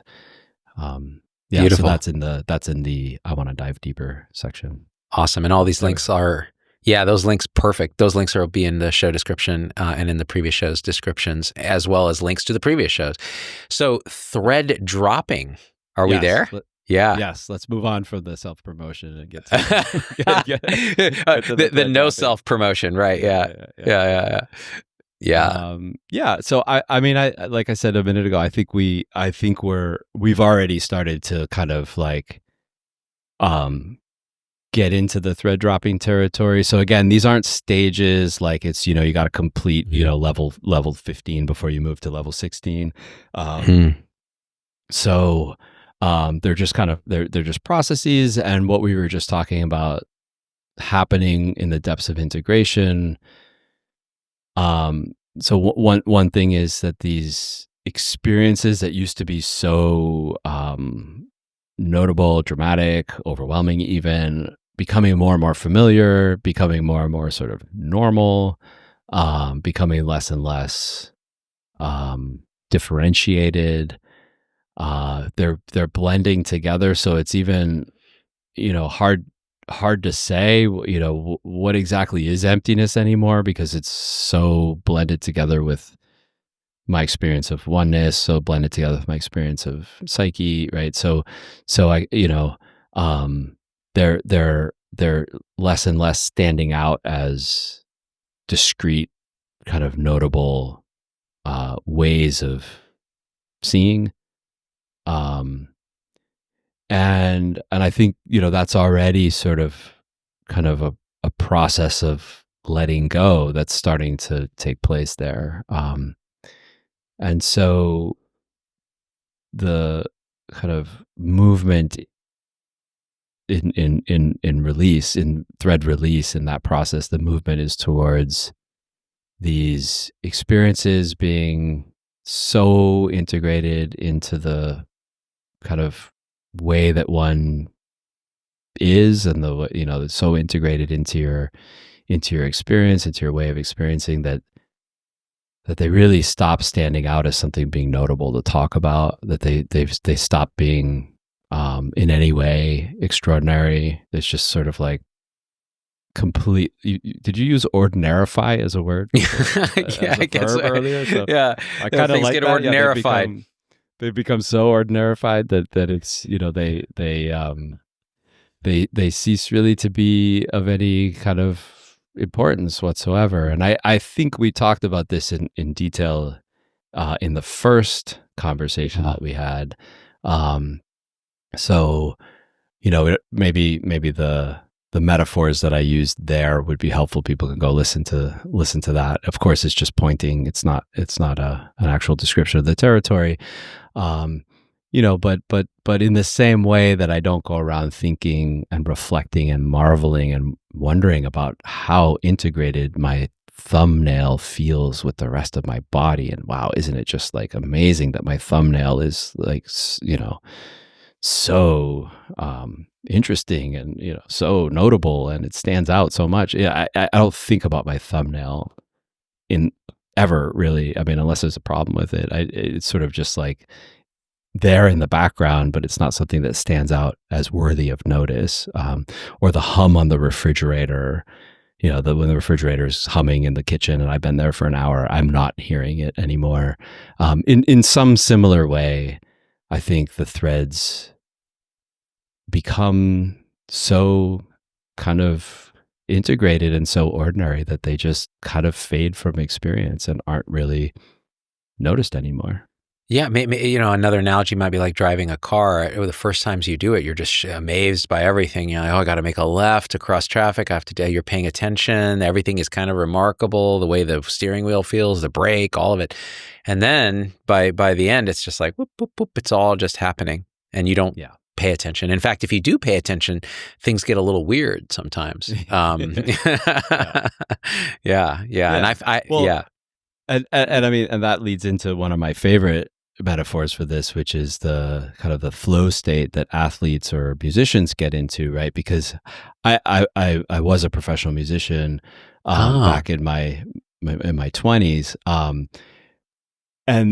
and the easiest way to completely screw up on stage is to start thinking about what you're doing, right? Like the only way to actually play with the band and actually, jam and actually, do well is to just, you've done tons of training, you've got all your scales, all your chords, you've done that for years and years, and it's time to just drop it and just go with the flow. I mean, I was in a jam band, doing Fish covers and Grateful Dead Of covers. Course you were. Wait, do you play guitar then? Or bass? Keyboards. Keyboard. Oh, amazing. Yeah, and I was in a ska band and a Motown band and a funk band and a couple other bands too. But amazing. You don't think about what you're doing. You just feel it and you just like run with it, and your body just takes over, and you just go into this flow state and you do it. And I think I'm not an athlete, but I understand that there's a very similar process. You practice layups, you practice dribbling, you practice passing, and then you go out to the game and you just like make it happen. You don't it just happens. You don't actually sit in your mind. You just let your body do your thing. And so so there's this metaphor I use for thread release, which is somewhat similar. It's like these perspectives that we've been talking about, those integrated perspectives that we've been talking about, are just such ordinary parts of the being. They've been so digested and internalized that they just you just sort of go on autopilot. You just kind of go into a flow state, and it just you just do things. You're not wandering around constantly reflecting on, wow, everything's so empty or everything's so full. Or you don't need to maintain the sort of monitoring of reality to see how it's showing up. Is this now energy? Is this, can I now find, awareness, is there now emptiness? Is there now a blended experience of, emptiness and form, right? All of these sorts of like, artificial kind of, monitoring of experience that you've been doing, throughout the awakening process, just kind of like becomes superfluous and unnecessary and just sort of fall away. Yeah. So that's the move. It's a trajectory. It moves in that direction. That's where thread release kind of goes, is towards. Yeah. That sounds very familiar. And by the way, like when I performed on stage for the last decade doing these like musical parodies and stuff for these big medical audiences, the minute it's exactly like that, you have to turn off and just go into flow to remember these complex lyrics, especially when they're parodies of a known song. where the original lyrics are there ready to compete if the minute you start thinking. And so I've been on stage where right before the song, I'm like, well, now what the hell was this song about? And I start thinking, and then it's like, oh shit. I've had to stop and be like, gang, I totally got in my head and forgot all the lyrics. Let's do this again. And I just go blank, and there they are. Yeah. So it is. And, but what is interesting is, in my experience, you still have the capacity to notice, say, the empty nature of things. If you really kind of force yourself to pay attention, it's just not, it doesn't feel very particularly desirable. And it's actually not as easy as when you were really going down whatever thread you were working at. It's more like, ooh, why would I even the construct of it, like, why would I call it emptiness? Why would I call it energy? Why would I call it psyche? It's just this. So I've started, you start saying things like, oh, it's all just this, or it's just lifing, or, I'm just doing the next thing. Like, there's nothing else to do. Yeah. Yeah, like checking, like you were just saying, it becomes a little bit laborious. It's like, okay, all right, let me split off an monitor that can go check reality to go see if it's empty, and I have to remember what emptiness, like, what's that construction? How did I look through that lens? Yeah, how did I create that construction to look through that lens to find it, right? And it just becomes so laborious that It's just like the example you just gave. It's too laborious to sit there on stage in the moment and be like, hold on a second, let me go back into my memory banks and pull out, reconstruct how I came up with this funny lyric and go through that whole process again in my mind to remind myself what the lyric is. That's much more laborious than just like snapping out of that sort of like thought space and just going on in flow, and it just happens, and the lyric comes out spontaneously, and so there's something about the laboriousness of actually looking and checking constantly that becomes clear when it's time for the threads to release. It's noticed how much energy was being spent in monitoring, constantly checking, constantly practicing, constantly to create these specific states or these specific ways of looking, and the whole thing can just be let go of. It's not needed any longer.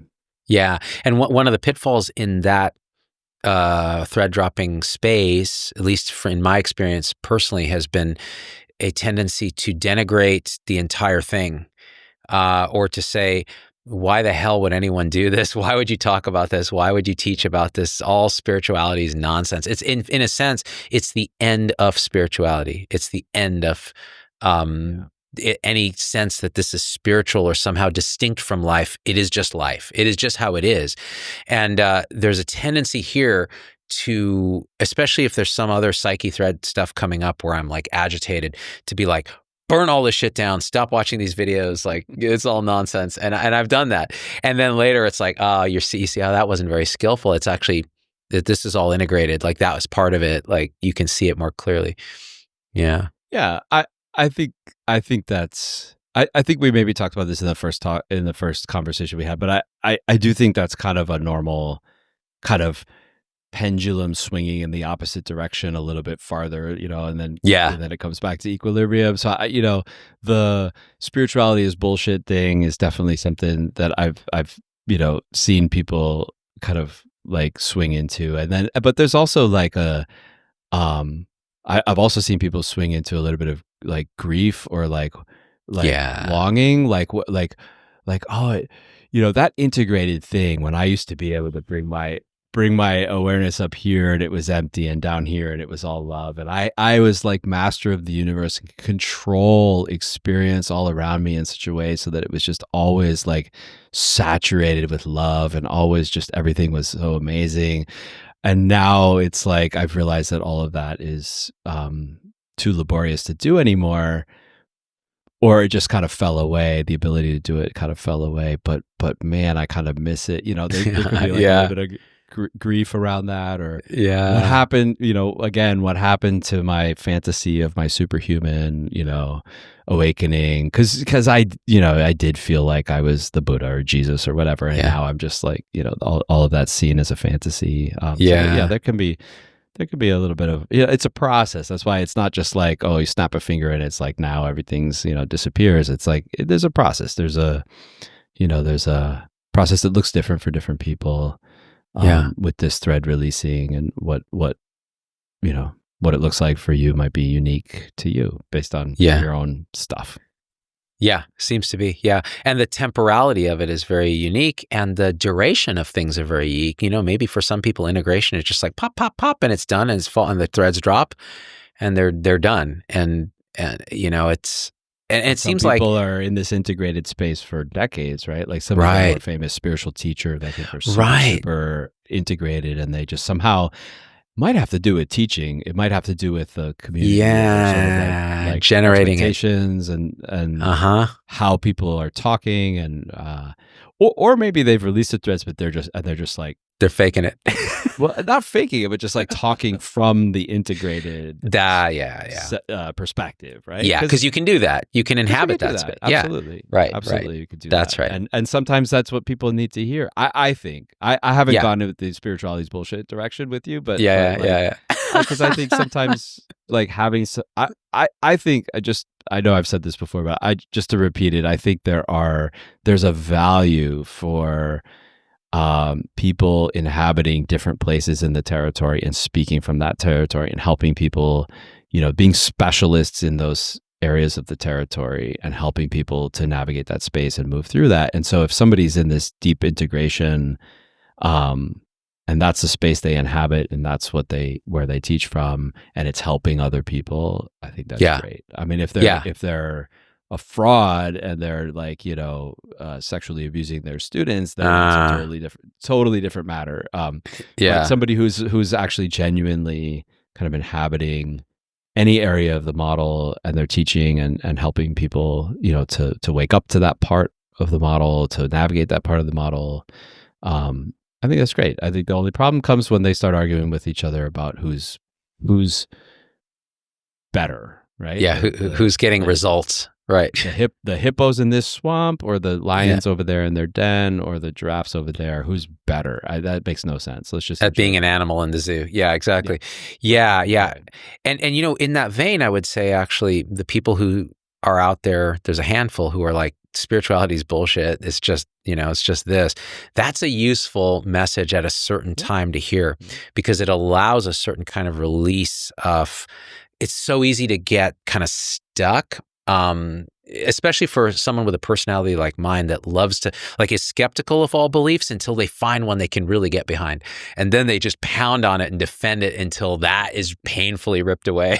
They have to go to the next thing. So for me, it was like necessary for people to say, yeah, you know what? That's all bullshit. It's like this. So it all seems to show up when it needs to show up. That same message for somebody who's like just starting out working with spirituality. I mean, poisonous, and it's poisonous, right? Exactly. Yeah. So there's a place. In my mind, there's a place for everybody, as long as, but I think a model like Multidharma that sort of sees the bigger picture and doesn't get hung up any particular place on like a particular, ontology or hierarchy of ways of being or something. If you have that kind of more capacious model, then there's nothing wrong with people teaching in whatever part of the territory they live in. Right. Including the life territory. Like you're talking about standard therapists, you're talking about absolutely whatever, psychologist, psychiatry, medicine. Yeah. Totally. Life coaching. And just teaching intellectual learning, things like that. All of that is, in my view, I'm not even making a hierarchy between like spiritual people and non-spiritual people. Like I think I think human beings and their achievements are fascinating and glorious in whatever arena they choose to be amazing in. And I think like what like a professional ballerina is doing up on the stage, or what, like, I don't know, an artist like Picasso, or like a musician, like, I don't know, whoever. What they're doing is just as amazing of an exploration of the capacities and skills and possibilities of humanity, as any spiritual teacher. So to me, it's like any part of the territory is equal. If I mean, I think there's unskillful ways of doing any part of the territory as well. So I'm not saying every single person is just it's perfect, amazing and perfect. Right. But I think any part of the territory can be lived in a way that is, that's skillful and amazing, and the heights of human achievement, I think, are valuable in all these different realms, and I wouldn't create a hierarchy between any of these threads. And that's something that actually clarified for me as threads started to feel like they were dropping, was you come back in a sense. It's like a hero's journey, and there's the return home, and you come back and you realize there was no hero and there was no journey, but there was only the home, but it's different. It's different. So now I can just sit and watch Netflix and be like, that is really awesome. Whatever they did with this show is just perfect. And it's a dumb show about nothing. It's like, that's just, I like what they did here. It's very simple. And before there was always like analytic mind trying to place into a hierarchy. And now it just feels like, and there's still preferences. There's still like, I don't like this. And those preferences change, but it, there's a lot more okayness with, especially humanness. Like, that's beautiful. Yeah. And it turns out, I think, once the threads have started to release, you kind of see that those threads, at the time, it really felt like this was seeing underneath the hood, seeing reality as it is, really, really like, getting past these constructs that you had been blinded by, and really kind of experiencing the ultimate truth. And I think dropping the threads or releasing the threads, I think, at least in my experience, one of the things it seems like took place there is the realization that, the threads are perspectives too. The threads are constructs too, like looking at reality to find it to be empty and finding it to be empty, or looking at reality and finding it to be one, is also a perspective. It's also a lens or a viewpoint that's being placed onto something that really can't be, explained or conceptualized or talked about. And it's really just sort of, an artificial, even though it felt like it was seeing ultimate truth, it still was some kind of relationship overlay, some kind of orientation towards. There's still something going on there that is in my experience was seen as a way of trying to control the situation, trying to control reality. And for me, the dropping of the threads came around by, maybe this is a really kind of psyche thread way of experiencing that thread drop, but for me, it was about seeing how my attempt to orient to reality in a particular way, any particular way, was itself a sort of a gesture of control, a gesture of attempting to control how reality was showing up.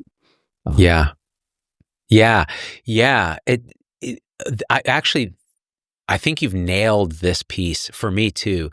It's that realization that attempt to control, that fundamental movement, that is that last bit of separation, of holding yourself apart from everything in some way and orienting to it, instead of just going, this is it, this is all of it. And you don't even have to say there's no control, because even that is like assuming a stance, Right. You just let that go. You're like, no, man, just life is happening. I'm going to go do it. I'm going to watch this show, and I'm going to do this thing. I'm going to make this video with Pierce. I'm going to go pick up my kid. I'm going to do this. And it just becomes like, life becomes more like a flow state with glitches. Yeah. It's flow state, like you're up on stage. For me, certainly every once in a while, I have the experience that you described, which is like, oh, wait, what? I'm here on stage. What are the words again? Right. I'll jump, I'll jump into that kind of that kind of like, oh wait, what framework, what perspective should I apply to this situation? What lens should I place on this? Those kinds of experiences were, soon after dropping the threads or releasing the threads, so that kind of experience, that kind of habit, that kind of impulse would happen more frequently. It seems to have gotten less over time. It seems that impulse takes place now usually only when there's a pretty negative or confrontational or sort of like uncomfortable situation. And I still see the tendency to reach for, oh, can't I just like, melt this into oneness, or wouldn't it be nice if I could just like snap this into emptiness or something like that. There's a that impulse arises every once in a while with a more extreme situation. But for the most part, it seems like just like you said, flow state. There's no need to monitor. There's no need to apply filters. There's no need to see reality in any which way. There's no need to, perceive reality in any which way. There's no need to have the ontologies any which way. And then there's no need to build an identity any which way. Those three things that went from being so central to the awakening process just now are just like, I don't think about them. They never come up. It never crosses my mind to check what reality is like, or to check, to have an ontology or to create an identity. It just, if it happens in the moment, on the fly, in the autopilot, on the, in the flow state, if something like that happens, then it happens. But there's not a willful kind of controlling sort of intentionality behind it. Yeah, that's beautifully said. Yeah, for me, it's newer.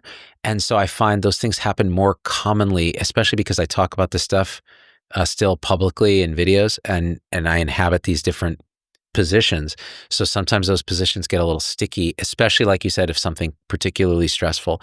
But one thing that so even the monitoring of experience is so much less. So this idea that like, am I monitoring for my own reactivity?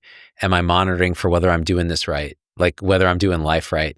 Like that's something that happened a lot during the whole spiritual escapade was, am I being a good soldier here? Like, I'm flying off the handle, whatever it is. Now it's like, oh, the trigger happens, there's a flow state, there's a reaction, and there's a falling away. And you don't even notice it until after the fact when a loved one says, oh man, you didn't like start screaming and cursing and throwing shit like you used to do when someone cut you off in a car or whatever it was. And you're like, oh, I didn't even notice that. It just everything just played out. So the idea that there's a controller or something that could push and pull on reality to make it somehow different than it is starts to really just seem absurd. It just doesn't even arise as much, except like you said, in these very specific stressful triggers. So it's not perfect, and it's still unfolding, and there's more psyche stuff coming up and more conditioning, more of this overall interdependent vibration. Yeah. Let's double click on that, as you say, like the idea that unconscious material would stop coming up and that one would be like in this flow state, would be this like perfected being that always does the right thing and everything's just easy and there's no hardship and there's no suffering. That is, I think, the fantasy of the integrated state that is one of the things that is given up with the release of the thread. So in my own experience, in that integrated space where I had the four centers and it was just like everything was so fluid, and some condition would come up or some kind of hardship in life would happen or something like that, and I would turn up the love dial and suddenly everything would just melt away into love. I had it pretty good where the experience was almost like 99.99% love, because I could just turn any experience into love, like on moment's notice. And like we were saying, when the issues come up, they loom really large in that kind of integrated space, and you notice it and it's really like problematic. And I had this fantasy that I could just get really good at sort of deconditioning this whole sphere so that everything was just always love and everything was always, perfect. That was my version of the fantasy. Yeah, that's good. I was going to say one thing. You can hack that fantasy so other people can experience this even short of full integration. Just go on a 7-day retreat. And in that 8th day, when you come back and you're chilling, you actually feel like you have the superpower to be able to do those things. You're seeing all your conditioning. You're in a samadhi state. There's all this like concentration. Everything arises. You can turn into love or emptiness or whatever you want. And you think, okay, now I can just hold on to this.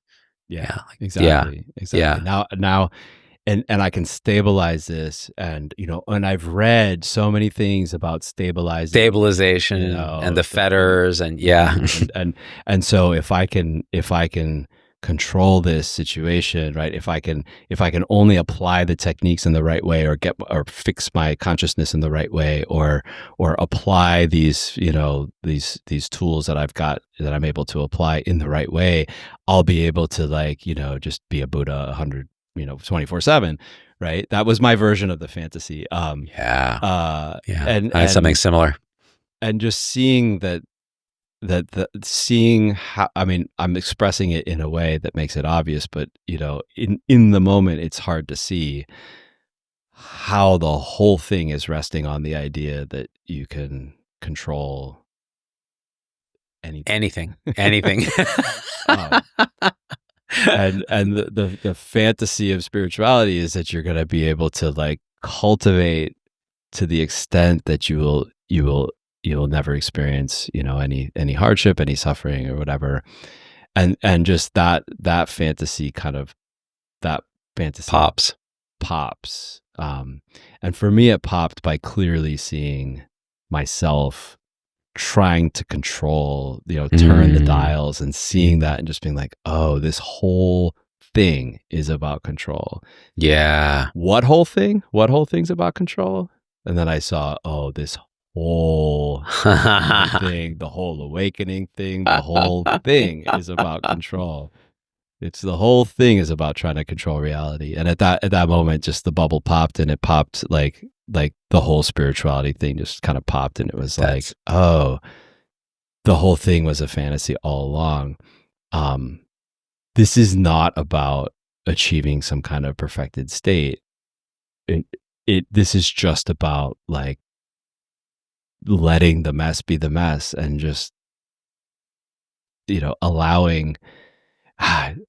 It's hard to put. It's hard to say what it's about. Yeah, because allowing is taking a stance on it that says that's right. Okay, I will allow this. So it's not that surrendering. All that is a doing. Yeah, every word that you could use, because it's English, has to have a verb and a subject in it. Right. But it's not a stance of oh, I welcome everything, but it's just a take your hand off the steering wheel and just let it go on autopilot. Just be in the flow state. There's no.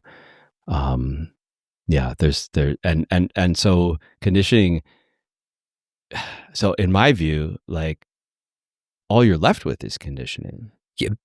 At that point. Yep. It's the opposite of I'm going to overcome conditioning, and conditioning will never arise again. I mean, what happens in a flow state is all conditioning. It's all conditioning. Yeah, it's all the programming going. Yeah, and what's interesting is the awareness. There's no awareness of it.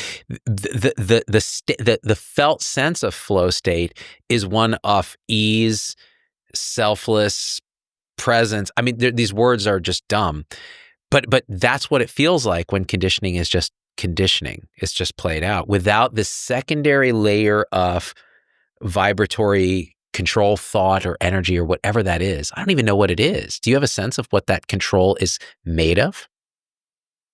I mean, it doesn't make sense to even talk about it. Yeah, people probably answer that differently depending on what their version of conceptualizing it is. But to me, what it seems like is conditioning is running the show, doing its thing, and there was this extra thought loop that ran a nanosecond behind experience, right? So there'd be a sound or a body sensation or whatever, and a running like I don't know if this makes sense in terms of brain science, but this is what it felt like. Yeah. There's like a little thought loop that would run a nanosecond behind, kind of like a little scribe that would like, or a monitor that would like register the fact of the experience and be like, oh, there was like a, so like a sound hits the ear, and then there would be like a little sort of registering of the sound, or there's a body sensation, there's a little like following right behind, like a register of a reflection. Yeah. Mm-hmm. A mirror reflection, something kind of like noting what happened, or something sort of like monitoring what's happening in experience. And then of course, like additional thought loops on top of that, then having opinions about how that should be here or not be here, or how it could be changed or whatever. There's a whole sort of like set spin up. It spins up like from that reflection, that initial ping. Yeah. And maybe that initial go ahead. Maybe that initial ping is like, don't like too. Like it almost has a flavor of a valence of good, bad, want, don't want, for me, with experience. Yeah. There's a qualitative aspect, like a judgmental aspect to that thought reflection, or that may be a later reflection. Honestly, it's, yeah. I feel in my case, and we're just talking nonsense at this point, but exactly. It feels like there was maybe something even more, like just the mirror itself. Yeah. Before the good, bad, want, don't want. There's like a mirror. Yeah. This happened. Reflecting this happened. But that mirror was always like a little bit late. Yeah. And a little bit distorted in a way. A little bit distorted. Yeah. And in that, I mean, in that bottom of the threads, when I was like sort of deep in the threads, trying to find that mirror was the key. Like trying to actually so I'm talking about this mirror as if it existed, but actually trying to find that mirror, like it seemed like it existed, but actually trying to find it and pin it down was kind of for me like the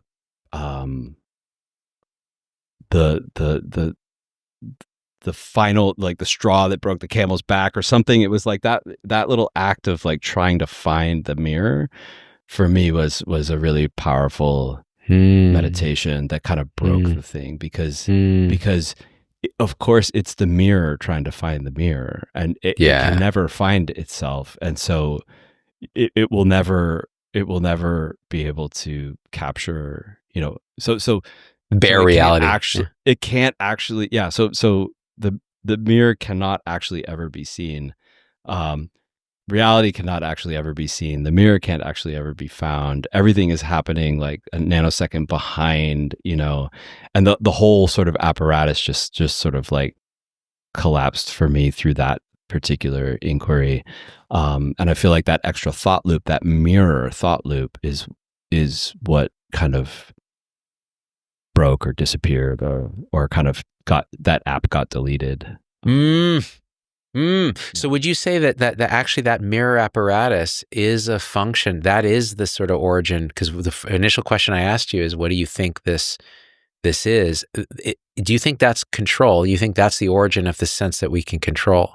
Yeah. So for me, that was, and this is I understand this is a more psyche thread kind of version of that. So I think I said the same thing I think it's the same thing when I talked about the bottom of the energy thread, that the universe,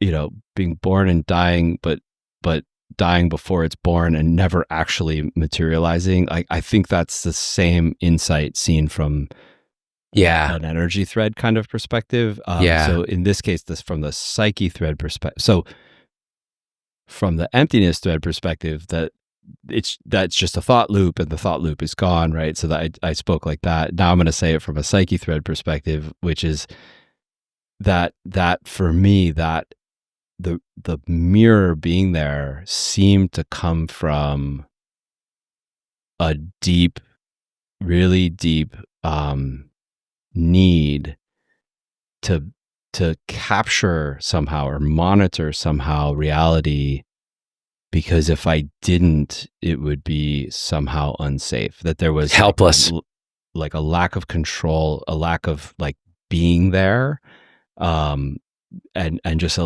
just not to have that mirror would be just terrifying. It would be unacceptable.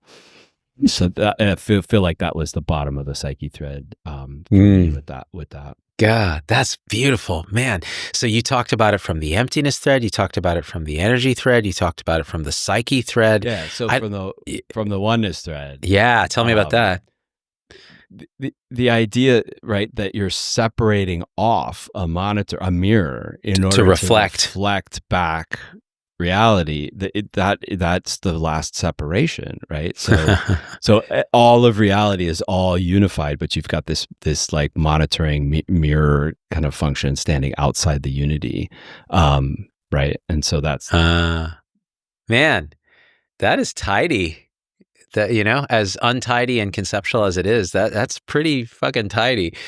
Yeah, that's beautiful. That is kind of the bottom of all of it. That is the bottom, that little reflection. That's my experience too.